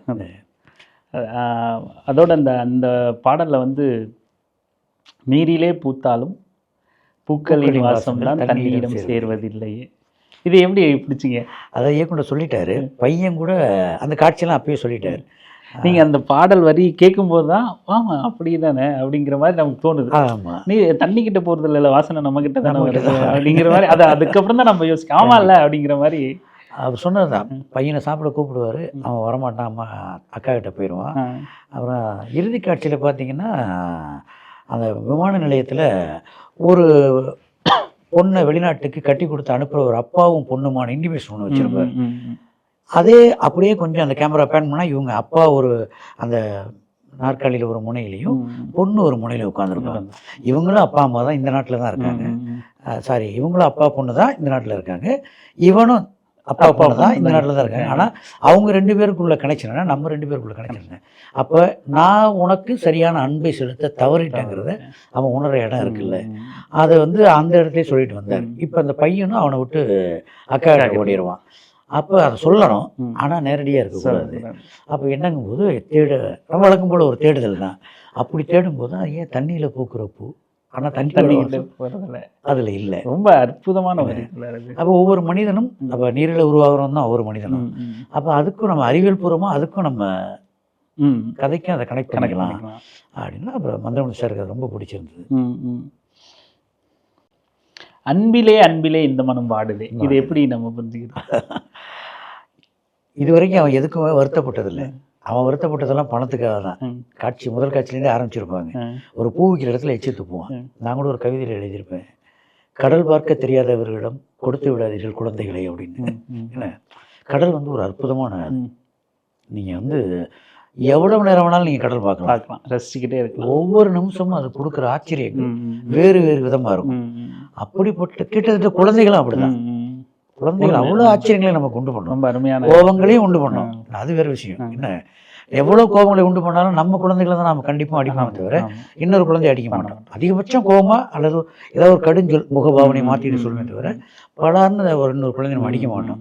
நம்ம குழந்தைகளை வேணால் நம்ம உரிமையாக 2 தட்டிடுவோம். ஏன்னா நம்ம தான் நம்ம குழந்தைகளுக்கான எல்லா நன்மைகளையும் செய்கிறோம், அதையெல்லாம் கண்டிக்கிறோம்னு வேலை செஞ்சிடுவோம். அப்போ குழந்தைகள்கிட்ட வந்து அவ்வளோ அற்புதங்களும் ஆச்சரியங்களும் இருக்கும். அவர்களுடைய உலகத்துக்குள்ளே வளர்ந்தவர்களால் பயணப்படவே முடியாது. நீங்கள் வந்து நின்றுக்கிட்டு குழந்தைகளோட உலகத்துக்குள்ளே போகவே முடியாது. அவங்க உலகத்துக்குள்ளே இறங்கி முட்டி போட்டு உள்ளே போனீங்கன்னா மட்டும்தான் அந்த கதவு உங்களுக்கு திறந்து வடி கொடுக்கும். இல்லைன்னா நீங்கள் முட்டிக்கிட்டு என்ன சொல்லுவோம்னா நீ என்ன இப்படி பண்ணுற அப்படின்னு நம்ம தவிர உணர மாட்டோம். குழந்தைகளை தான் திட்டுவோம், கொஞ்சமாக உனக்கு அறிவு இருக்கான்னு. அறிவு நமக்கு தான் இல்லை. அந்த குழந்தைக்கான உயரத்தில் நம்ம போகலை. அந்த மாதிரி கடல் வந்து அவ்வளோ ஆச்சரியங்களை கொடுக்கும். இது வரைக்கும் அந்த நதிக்கரையில் உட்காந்துக்கிட்டு எச்சிட்டு போவான். அந்த பூ, அது பூ, ஆமாம், பூ பக்கத்தில் உட்காந்து ஒருத்தன் எச்சிட்டு போகிறாங்கன்னா யோசிச்சு பாருங்க அவனுடைய மனநிலை எப்படி இருக்குன்னு. அப்போ பூக்களை விற்கிற ஒருத்தன், அதுவும் இறந்தவர்களுக்கு ஈமக்காரியம் செய்ய வருகிற இடத்துல அந்த மலர்களை கொடுக்குறான். அந்த அப்படி வர்றவங்க என்ன மாதிரியான மனநிலையில் வருவாங்க. அப்போ அவங்கள்ட்ட ஒருத்தன் பேரம் பேசுறதுன்னு ஒன்று இருக்குல்ல, அது ரொம்ப கொடுமையான விஷயம். நீங்கள் வந்து சில இடங்கள்லாம் பார்த்தீங்கன்னா இந்த இப்போ அந்த எனக்கு ஆங்கிலத்தில் அந்த வண்டி பேரை சொல்ல தெரியல, பிரேதம் ஏற்றிட்டு போகிற வண்டி இருக்கு இல்லையா, அந்த வண்டி ஏற்றிட்டு போகிறவங்க சில நேரங்களில் சில இடங்களில் இப்போ நிறைய இடங்களில் இலவசமாகிடுச்சு, சில இடங்களில் வாடகைக்கிறாங்க. அந்த இறந்தவர் வீட்டு இந்த ஆம்புலன்ஸில் கொண்டு வந்து இறக்குறவங்க, மருத்துவமனையிலேருந்து இறந்தவங்களை ஆம்புலன்ஸில் கொண்டு வந்து இறக்கிட்டு அந்த வீட்டுக்காரன்ட்ட நீங்கள் 8000 கொடு 10,000 கொடுன்னு பேசிகிட்டு இருப்பாங்க. ஒரு விதத்தில் அவங்க பாயிண்ட் ஆஃப் பார்த்தா அது சரியாக இருக்கலாம், வண்டிக்கு வாடகை, எரிபொருள், அந்த வேலைங்கிறது. சில பேர்கிட்ட உண்மையிலே இருக்காது, ஒரு 500 100 குறைவாக கூட இருக்கும். அப்போ கூட அந்த வாதம் பண்ணிட்டு இப்படி ஒரு சம்பவம் நடந்துருச்சு, ஒரு 100 தானே விட்டு கொடுத்து போகணும் கூட. எனக்கும் அந்த காட்சியை பார்க்கும்போது ஆனால் அது இயக்குனர்கிட்ட கேட்கணும்னு பண்ணிட்டு இருந்துச்சு. ஒரு அது பொதுவான ஒரு மனநிலையில் பொது பார்வையில் சரியாக இருந்தால் கூட எளிய மனிதர்களை நம்ம ரொம்ப அது ஹர்ட் பண்ணுற இடம் தான். அது சக மனிதன் அதானுங்க. எளிய மனிதர்களை நம்ம ரொம்ப நமக்கு தெரியும், நம்ம ஒரு இடத்துக்கு போகிறோம்னா வில்லன்களாகவே சித்தரிக்கிற மாதிரியே ஒரு நம்ம கண்ணு முன்னாடி தெரிஞ்சிடும் இவங்கள்ட்ட இருக்கு இல்லை, இவங்க வந்து இந்த சூழலில் இவ்வளவு இவங்க செஞ்சு கொடுக்குறதே பெரிய விஷயம்.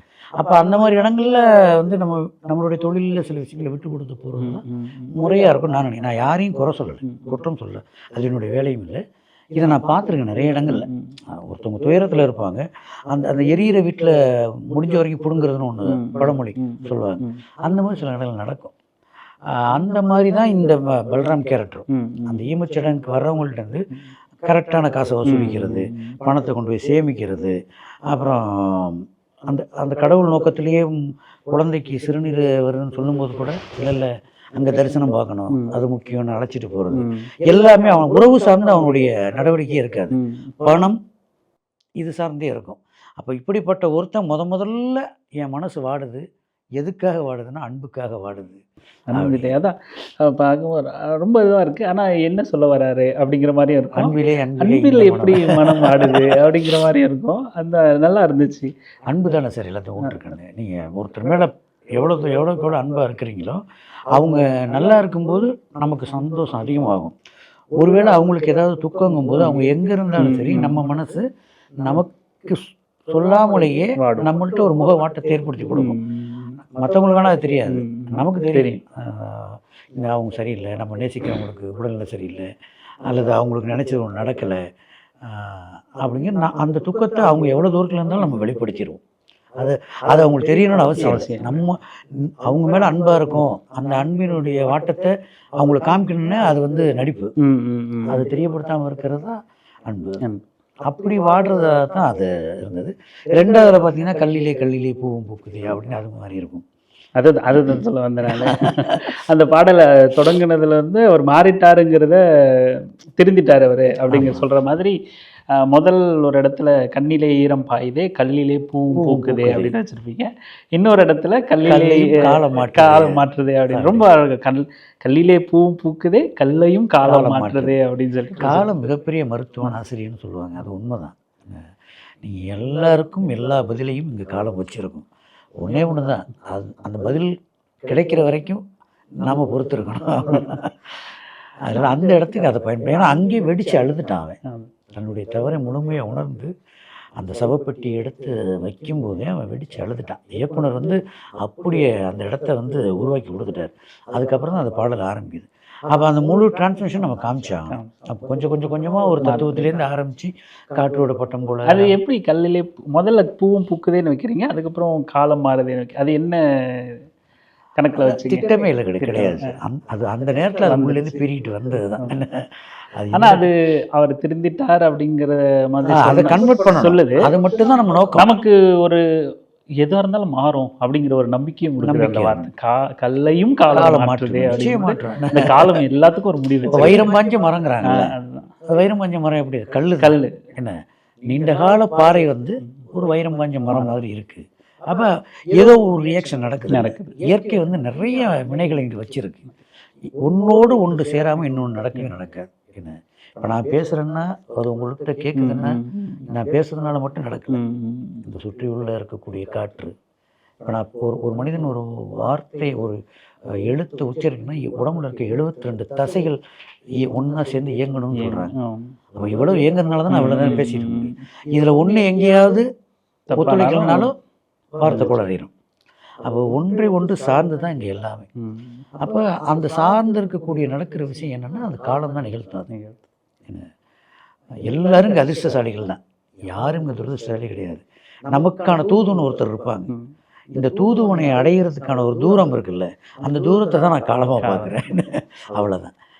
அதை அது சில பேருக்கு முதல்லயே அந்த தூதுவன் கிடைச்சிருவான், சில பேருக்கு 100வது நபராக அந்த தூதுவன் இருப்பான், சில பேருக்கு 1000வது நபராக இருப்பான். நம்ம முதல் நபரில் கிடைக்கல, 100வது நபரில் கிடைக்கலன்னு பயணத்தை மட்டும் நிறுத்திடக்கூடாது, போயிட்டே இருக்கணும். அந்த தூதுவன் நம்ம போகிற திசையில் கூட இருக்க மாட்டான், வேற ஒரு திசையில் இருப்பான். ஆனால் நம்ம போகிற பாதை சரியாக பயணிச்சுட்டே இருந்தோம்னா எங்கேயோ இருக்க தூது நாங்கள் வந்துடுவோம். அது வந்து அதை இந்த காலம் தான் நிகழ்த்தும். காலத்தை நம்புங்க, அன்பை நம்புங்கிறது என்னோட அறம். முக்கியமாக உங்கள் பாடல் மாதிரி உங்களோட பேச்சு வந்து பெரிய நம்பிக்கை தருது. நிச்சயமாக ரொம்ப சிறப்பான பாடல்.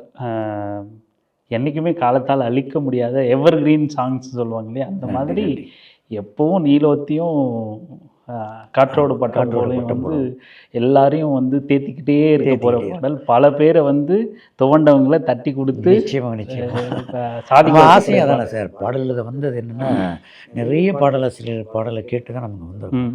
எல்லாரும் சொல்கிற மாதிரி நானும் கண்ணதாசிய பாடல்லேருந்து ஆரம்பித்து அப்புறம் வைரம் சார் எனக்கு ரொம்ப பிடிக்கும்.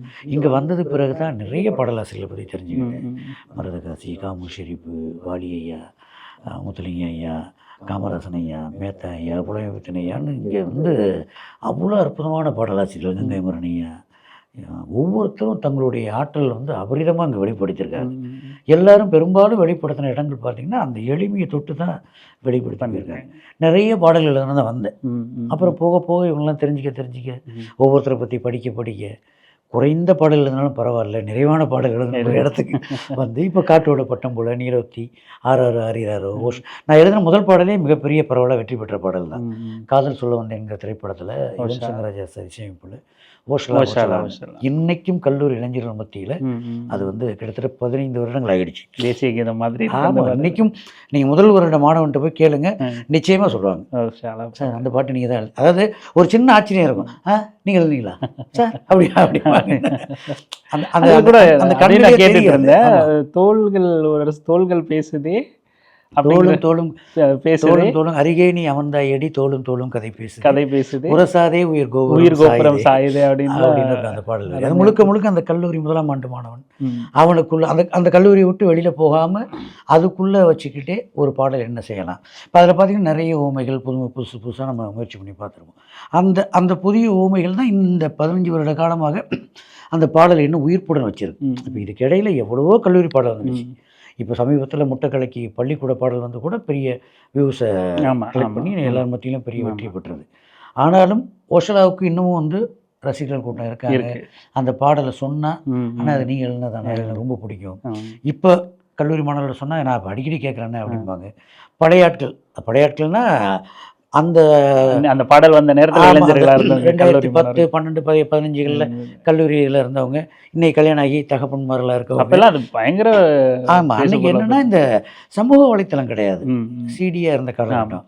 ஒருவேளை இன்னைக்கு அந்த சொன்னீங்க, நான் கேசட்டில் எழுதியிருக்கேன், சிடியில் எழுதியிருக்கேன், இன்னைக்கு சமூக வலைதளம் வரை எழுதியிருக்கேன். ஆமாம், கேசட்டில் இருந்த காலகட்டத்திலையும் நான் பாடல் எழுதுறேன், சிடி அதான் நம்ம ஓஜின்னு சொன்னோம்.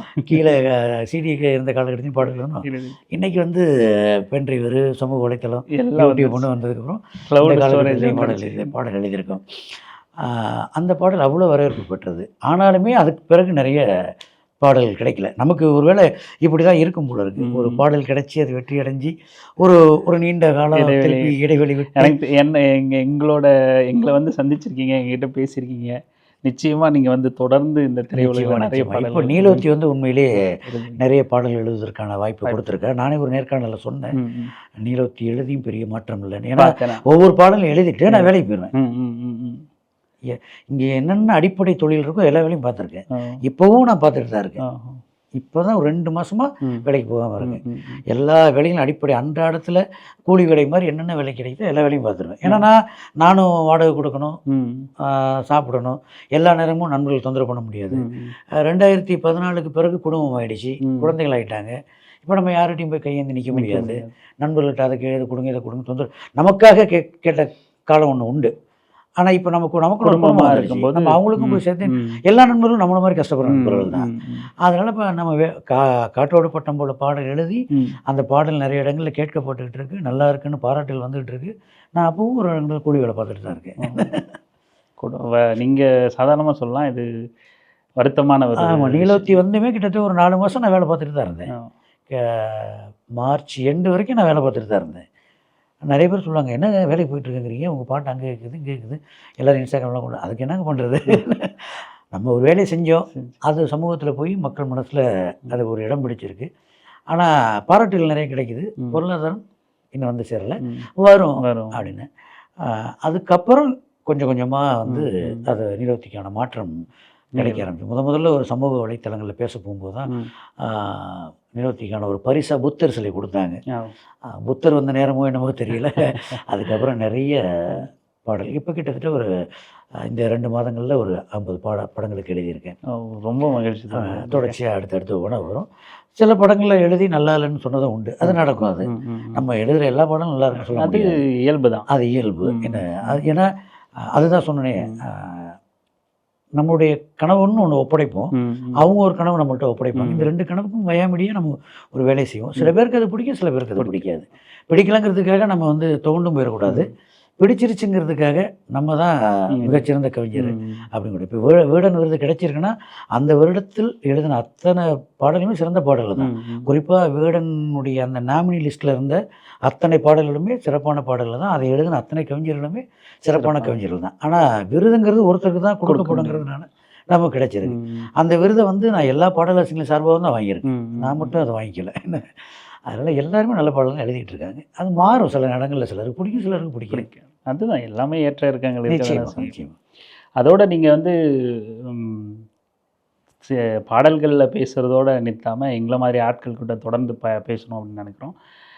ஏன் அப்படின்னா, அப்போ தமிழ் வந்து நிறைய போய் சேரணும் அப்படிங்கிற, கவிஞர்களோட நிறைய உரையாடும் போது வந்து அது இளைஞர்கள்கிட்ட நிறைய தமிழை கொண்டு போய் சேர்க்கும் அப்படின்னு நினைக்கிறோம். நிறைய தமிழில் உள்ள புது புது விஷயங்களை வந்து கொண்டு போய் சேர்க்கும் அப்படின்னு. ஏன்னா கொஞ்ச நாளைக்கு முன்னாடி யுகபாரதி கவிஞர் யுகபாரதி பேசினப்பார். ஏன்னா நமக்கு ஸ்கூலில் படிக்கும்போது செம்புலம் சேர்ந்த நீர்த்துளி போல் அப்படின்னு சொல்லிட்டு ஒரு பாடல் வரும், சொல்லியிருப்பாங்க. அது வந்து செம்மண்ணில் கலந்த நீருங்கிற மாதிரி சொல்லி விட்டுருப்பாங்க. அதுக்கப்புறம் இல்லை, அது தவறான அர்த்தம் அப்படிங்கிறது தெரிய வருது.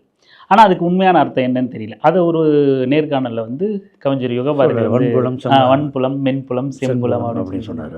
ஸோ கவிஞர்கள் வந்து கவிஞர்களோடு உரையாடும் போது ஏதோ ஒரு செய்தி, ஏதோ ஒரு விஷயம் கிடைச்சிக்கிட்டே இருக்கு. ஸோ உங்களை மாதிரியான நபர்களை வந்து பாடல்களில் மட்டும் பேசாமல். கண்டிப்பாக சார். ஏன்னா தமிழில் இல்லாத ஒன்றுமே இங்கே இல்லை.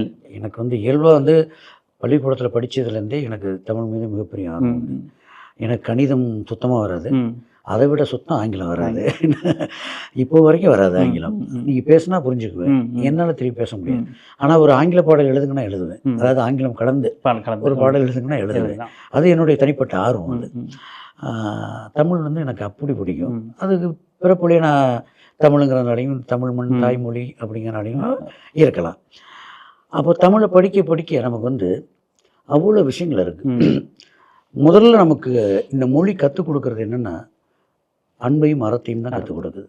அறம், அன்பு, அறம். அன்பு, அறம். நீ எந்த சங்ககால இலக்கியங்களில் இருக்கட்டும், செயல்களாக இருக்கட்டும், எந்த பாடல் தான் இதை தொடர்ச்சியாக சொல்லிக்கிட்டே இருந்திருக்காங்க. ஒவ்வொரு காலகட்டத்திலையும் வந்த ஒவ்வொரு புலவர்களும் அதை கவிஞர்களும் அதை வந்து முன் வச்சுக்கிட்டே இருக்காங்க. அன்பையும் அறத்தையும் அவ்வளோ போதிச்சிருக்காங்க. வள்ளுவரையும் வள்ளலாரையும் விட இது 2த்தையும் பேசினவங்க பெரிய இல்லை புலவர்கள் இங்கே இல்லைங்கிறது தான் என்னுடைய கருத்து. இல்லை, உண்மைதான். நம்முடைய தலைமுறைக்கு நீ ஆரம்பத்திலேயே வள்ளுவரையும் வள்ளலாரையும் பழக்கப்படுத்திட்டீங்கனாலே நீங்கள் இயல்பாகவே அவன் நல்லவனாகிறது நிறைய வாய்ப்பு உண்டு. அது வாழ்க்கை முறையை தமிழ் சொல்லித்தருது. அவ்வளோ விஷயங்களை சொல்லிக் கொடுக்குது. அப்போ நீங்கள் அதை கொண்டு போய் இன்றைக்கி இருக்கக்கூடிய இந்த ஜென்சின்னு சொல்கிறாங்க. நான் அந்த ஜென்சியெல்லாம் ஏற்றுக்கல. எந்த காலகட்டத்திலையும் நம்ம மூக்கால் தான் சுவாசிக்கணும், காதால் தான் கேட்கணும், வாயால் தான் சாப்பிடணும். அதனால் வந்து உடை, நடை அல்லது பேச்சு முறை இது வேணால் மாற்றமாக இருக்கலாமே தவிர விஷயம் இதுதான். எல்லா தலைமுறையிலும் இப்போ ஜென்சி இருந்திருப்பாங்க. 1900 எடுத்துகிட்டுன்னு வச்சிங்களேன், அப்போவும் ஒரு ஜென்சி குரூப் இருந்திருக்கும். 1950 ஒரு ஜென்சி குரூப் இருந்திருக்கும். 2000 ஒரு ஜென்சி குரூப் இருந்திருக்கும். ஏன்னா அதாவது புதுமையை யோசிக்கிறவங்க தான் ஜென்சின்னா அப்போ எல்லா கட்டத்துலையும் இருந்திருப்பாங்க. அதுக்கு சொல்ல வரேன் நான். அப்போ வந்து இந்த தமிழ் நிலத்தில் பிறந்துட்டு அல்லது தமிழை தாய்மொழியாக இருக்கிறவங்க நிறைய பேருக்கு இன்னைக்கு தமிழ் போய் சேரலை. அதுக்கு என்ன காரணங்கிறத நான் சொல்ல வேண்டியதில் நிறைய விஷயங்கள் இருக்குது. இதை ஒரு தனி மனிதனாக நம்ம செய்ய முடியாது. இதை வந்து ஒரு பெரிய நிறுவனம் அல்லது அரசாங்கம் இவங்க செய்ய வேண்டிய வேலை அது. நம்மளாக செய்யணும்னு நினச்சி என்ன செய்யலாம்னா, நம்முடைய பாடல்களில் கவிதைகளில் இதை கூடுமானம் மட்டும் கொண்டு போய் சேர்க்கணும். அது பாடல்களில் எனக்கு வந்து சுதந்திரம் கம்மி தான். ஏன்னா இந்த கம்மிங்கிறத கூட பாருங்கள், நானே குறைவுன்னு சொல்லாமல் கம்மிங்கிறேன். அந்த கலப்பு மொழி நம்ம கூட்ட அவ்வளோதான் புழக்கத்தில் வந்துருச்சுங்கிறத சொல்கிறேன். ஏன்னா இது இயக்குனர் இசையமைப்பாளர் 3 பேரோட சேர்ந்து இணைந்து ஒரு பாடலை நான் உருவாக்குறதுனால நான் முழுமையான தமிழ் அங்கே கொண்டு வைக்க முடியாது. எனக்கு ஒரு நீலத்தி மாதிரி எவ்வளவோ சொற்கள் அங்கே இருக்குது சொல்கிறதுக்கு, அது எல்லாத்தையும் நாங்கள் கொண்டு வைக்க முடியாது. சில பேருக்கு அது புரியாது, அல்லது அவங்களே சொல்லிடுவாங்க இது மற்றவங்களுக்கு புரியாது வேணான்றுவாங்க. அப்போ அதோட தன்மை புரிந்தவங்களும் இருக்கணும், அப்போ தான் அது போய் சேரும். கவிதைகளில் நான் பயன்படுத்தலாம். அப்போ கவிதைகளில் என்னால் முடிஞ்ச அளவுக்கு நான் அதை கொண்டு போய் சேர்க்கலாம். நான் இப்போ ஒரே ஒரு கவிதை தொகுப்பு தான் வெளியிட்டிருக்கேன், காசு கொடுக்கும் யானைகள்னு. அதில் முடிந்த வரைக்கும் நான் என்ன செய்யணுமோ அதை செஞ்சுருக்கேன். இப்போ என்னோட குழந்தைகளுக்கு ஒருத்தர் பையன் 2வது படிக்கிறான், பொண்ணு 7வது படிக்கிறாங்க. முடிஞ்ச வரைக்கும் திருக்குறளையும் வள்ளலாரையும் அம்பேத்கரையும் எல்லாரையுமே நான் வந்து இந்த சமூகத்திற்கான சமூக நீதியை பேசியவர்கள், அன்பை போதித்தவர்கள் எல்லாரையும் நேரம் கிடைக்கும் போதெல்லாம் அவங்களுக்குள்ளே கடத்திக்கிட்டே இருங்க. அவங்க அதை எப்படி ஏற்றுக்கிறாங்க, பின்னாடி எப்படி வருவாங்க அப்படின்னு எனக்கு தெரியாது.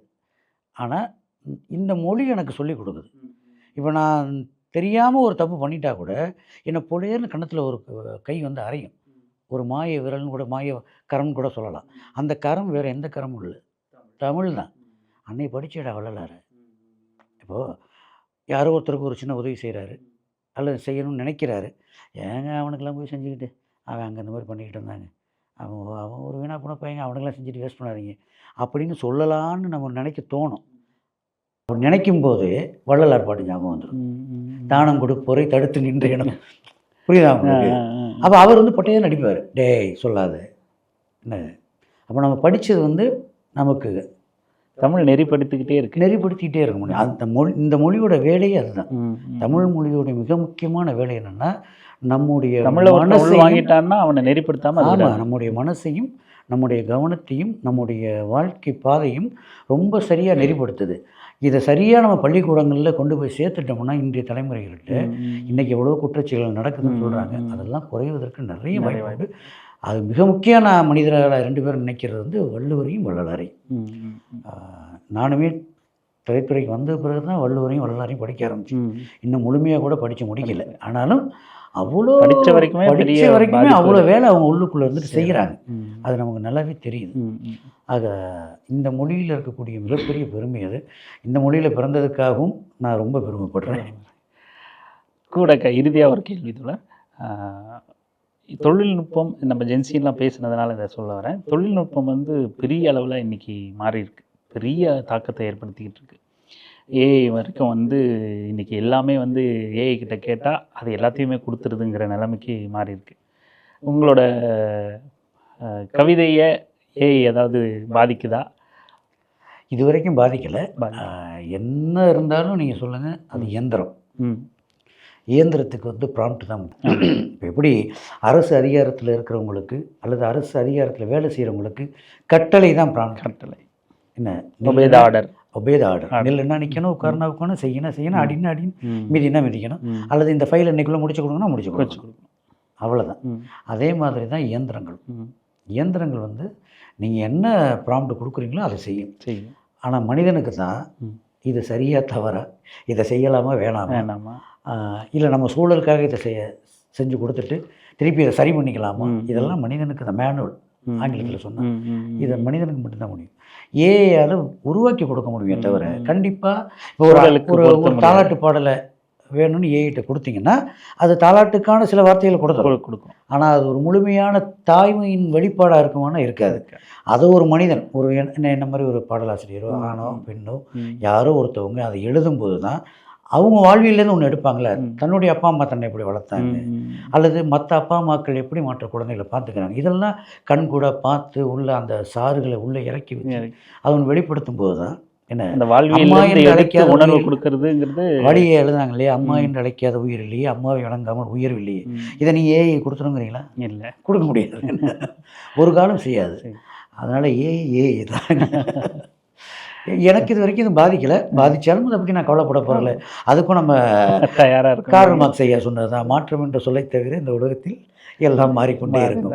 அப்போ நம்மளும் அதுக்கேற்ற மாதிரி மாறணும். நம்மளுடைய மனநிலையை மாற்றிக்க வேண்டியதான். நம்ம ஒன்றும் அந்த தொழில்நுட்பத்தை போய் ஒன்றுமே செய்ய முடியாது. நம்முடைய மனநிலையை மாற்றிக்கிட்டு நம்ம செய்ய வேண்டிய வேலையை இன்னும் கொஞ்சம் மேம்படுத்தி செஞ்சுக்க வேண்டியதான். எனக்கு தெரிஞ்சு எதில் வேணால் ஏஐ தாக்கத்தை ஏற்படுத்தலாம், தமிழ் கவிஞர்கள்கிட்ட பெருசாக தாக்கத்தை ஏற்படுத்தாது. அந்த உணர்வுகளை ஏற்படுத்த முடியாது சார். அதாவது தமிழ் கவிஞர்கள் இல்லை, படைப்பாளர்கள் எல்லார்கிட்டையுமே இந்த உணர்வுகள் ரீதி. இப்போ இயக்குநர்கள் ஒவ்வொரு கதையும் எழுதும்போது அவ்வளோ உணர்வுகள் எழுதுகிறாங்க. இசையமைப்பாளர்கள் ஒரு ஏன்னா அதில் வாழ்வியல் கலந்துருக்கு. இசையமைப்பாளர் ஒரு இசையை உருவாக்கும் போது அந்த இசையோட இலக்கண பணி அந்த கதைக்கு ஏற்றபடி உருவாக்குறாங்க. பாடல்கள் அப்படி தான். நீங்கள் ஒரு பாடல் இப்போ நீலோத்தியோட வெற்றிக்கு பாடல்கள் சின்மயி மேடமும் சூர சந்தோஷ் அவர்களும் மிக முக்கிய காரணம். அந்த பாவத்தை அவ்வளோ அழகாக வெளிப்படுத்தியிருப்பாங்க இல்லையா? அப்போ இது ஒரு ஏஐயால் எவ்வளோ தூரம் கொடுக்க முடியும்? இப்போ நீங்கள் உட்காந்து நீங்கள் ஏஐயில் ஒரு வாங்கிடுவீங்க, இதை அமெரிக்காவில் உட்காந்து ஒருத்தர் வாங்கிடலாம்ல. உண்மை. ஆனால் இப்போ இதே நீலோத்தி இன்னொருத்தர் வாங்க முடியாது. ஏன்னா நானே சொல்லிடுவேன், இல்லைங்க நீலோத்தி கொடுத்தாச்சு வந்துருச்சு. ஆனால் இயந்திரத்துக்கு அது தெரியாது, எடுத்துக்கோ அப்படின்னு எல்லாருக்கும் ஒன்றே கொடுக்கலாம், எல்லாத்துக்கும் ஒன்று தான். அதனால் உணர்வுகளை ஒருபோது இயந்திரங்களால் வெளிப்படுத்த முடியாது. உணர்வுகள் இல்லாமல் மனித வாழ்க்கை இல்லை. அதனால் இந்த தொழில்துறை மாற்றமெல்லாம் படைப்புகளை பெருசாக பாதிக்காதுன்னு நான் நம்புகிறேன். மகிழ்ச்சி தோழர். உங்கள் பாடல் மாதிரியே உங்களோட பேச்சும் பெரிய நம்பிக்கைக்குரிய பேச்சா தமிழில் கொண்டு போய் சேர்க்குற ஒரு உரையாடலாக ரொம்ப சிறப்பாக இருந்துச்சு. நீங்கள் ரொம்ப நிறைய பாடல்களை தமிழ் துறையில் எழுதி செழுமை அடையணும். அது உங்களோட தனிப்பட்ட வாழ்க்கைக்காக பயன்படலையோ அதை நீங்கள் விரும்புகிறீங்களோ அது வேறு. ஆனால் நீங்கள் செழிப்படைகிறது, செழுமை அடைகிறது தமிழ் செழிப்படையும் அப்படின்னு நாங்கள் நம்புகிறோம். நிறைய வெற்றிகளை, நிறைய பாடல்களை கொடுக்கணும்னு வாழ்த்துறோம். நன்றி தோழர். நன்றி. நேரம் சிறப்பாக நேர்காணல் செஞ்ச உங்களுக்கு முதல்ல என்னுடைய நன்றி. ஒளிப்பதிவாளர்கள் என்னுடைய நன்றி. நீங்கள் சொன்ன மாதிரி தான் இந்த ஆனந்த விகடன் விருது, ஸ்டுடியோ 1 கோல்டு ஐகான் விருது, இந்த பாடலுக்கான விருதுகளெல்லாம் நான் பெறும்போது நிறைய பாடலாசிரியர் நண்பர்கள் எனக்கு தொலைபேசி வழியாக சொன்னது என்னென்னா, இந்த விருதை நானே வாங்கின மாதிரி இருக்குது. இதை நிறைய நண்பர்கள் சொன்னாங்க. அந்த அன்பு தான் என்னுடைய பெரிய பலமாக நினைக்கிறேன். நீங்கள் வளர்றது நான் வளர்கிற மாதிரி இருக்குன்னு சொன்னாங்க. அப்போ நம்ம இந்த மனிதர்களுடைய எல்லா நண்பர்களோடையும் இந்த அன்போடு பயணப்பட்டுங்கிற ஒரு நம்பிக்கை ஏற்படுத்திருச்சு. இந்த நம்பிக்கையை தொடர்ந்து நான் தக்க வச்சுக்கணும்னு தான் விரும்புகிறேன். தொடர்ந்து பொறுப்புள்ள நல்ல பாடல்கள் எழுதணும், மக்களுக்கான நல்ல பாடல்கள் கொண்டு வந்து சேர்க்கணும்னு ஆசைப்பட்றேன். தொடர்ந்து நிலத்தியை போல் எல்லா பாடல்களையும் ஆதரிங்க. அரசியல் வெங்காயம் நேயர்களுக்கு என்னுடைய நன்றி.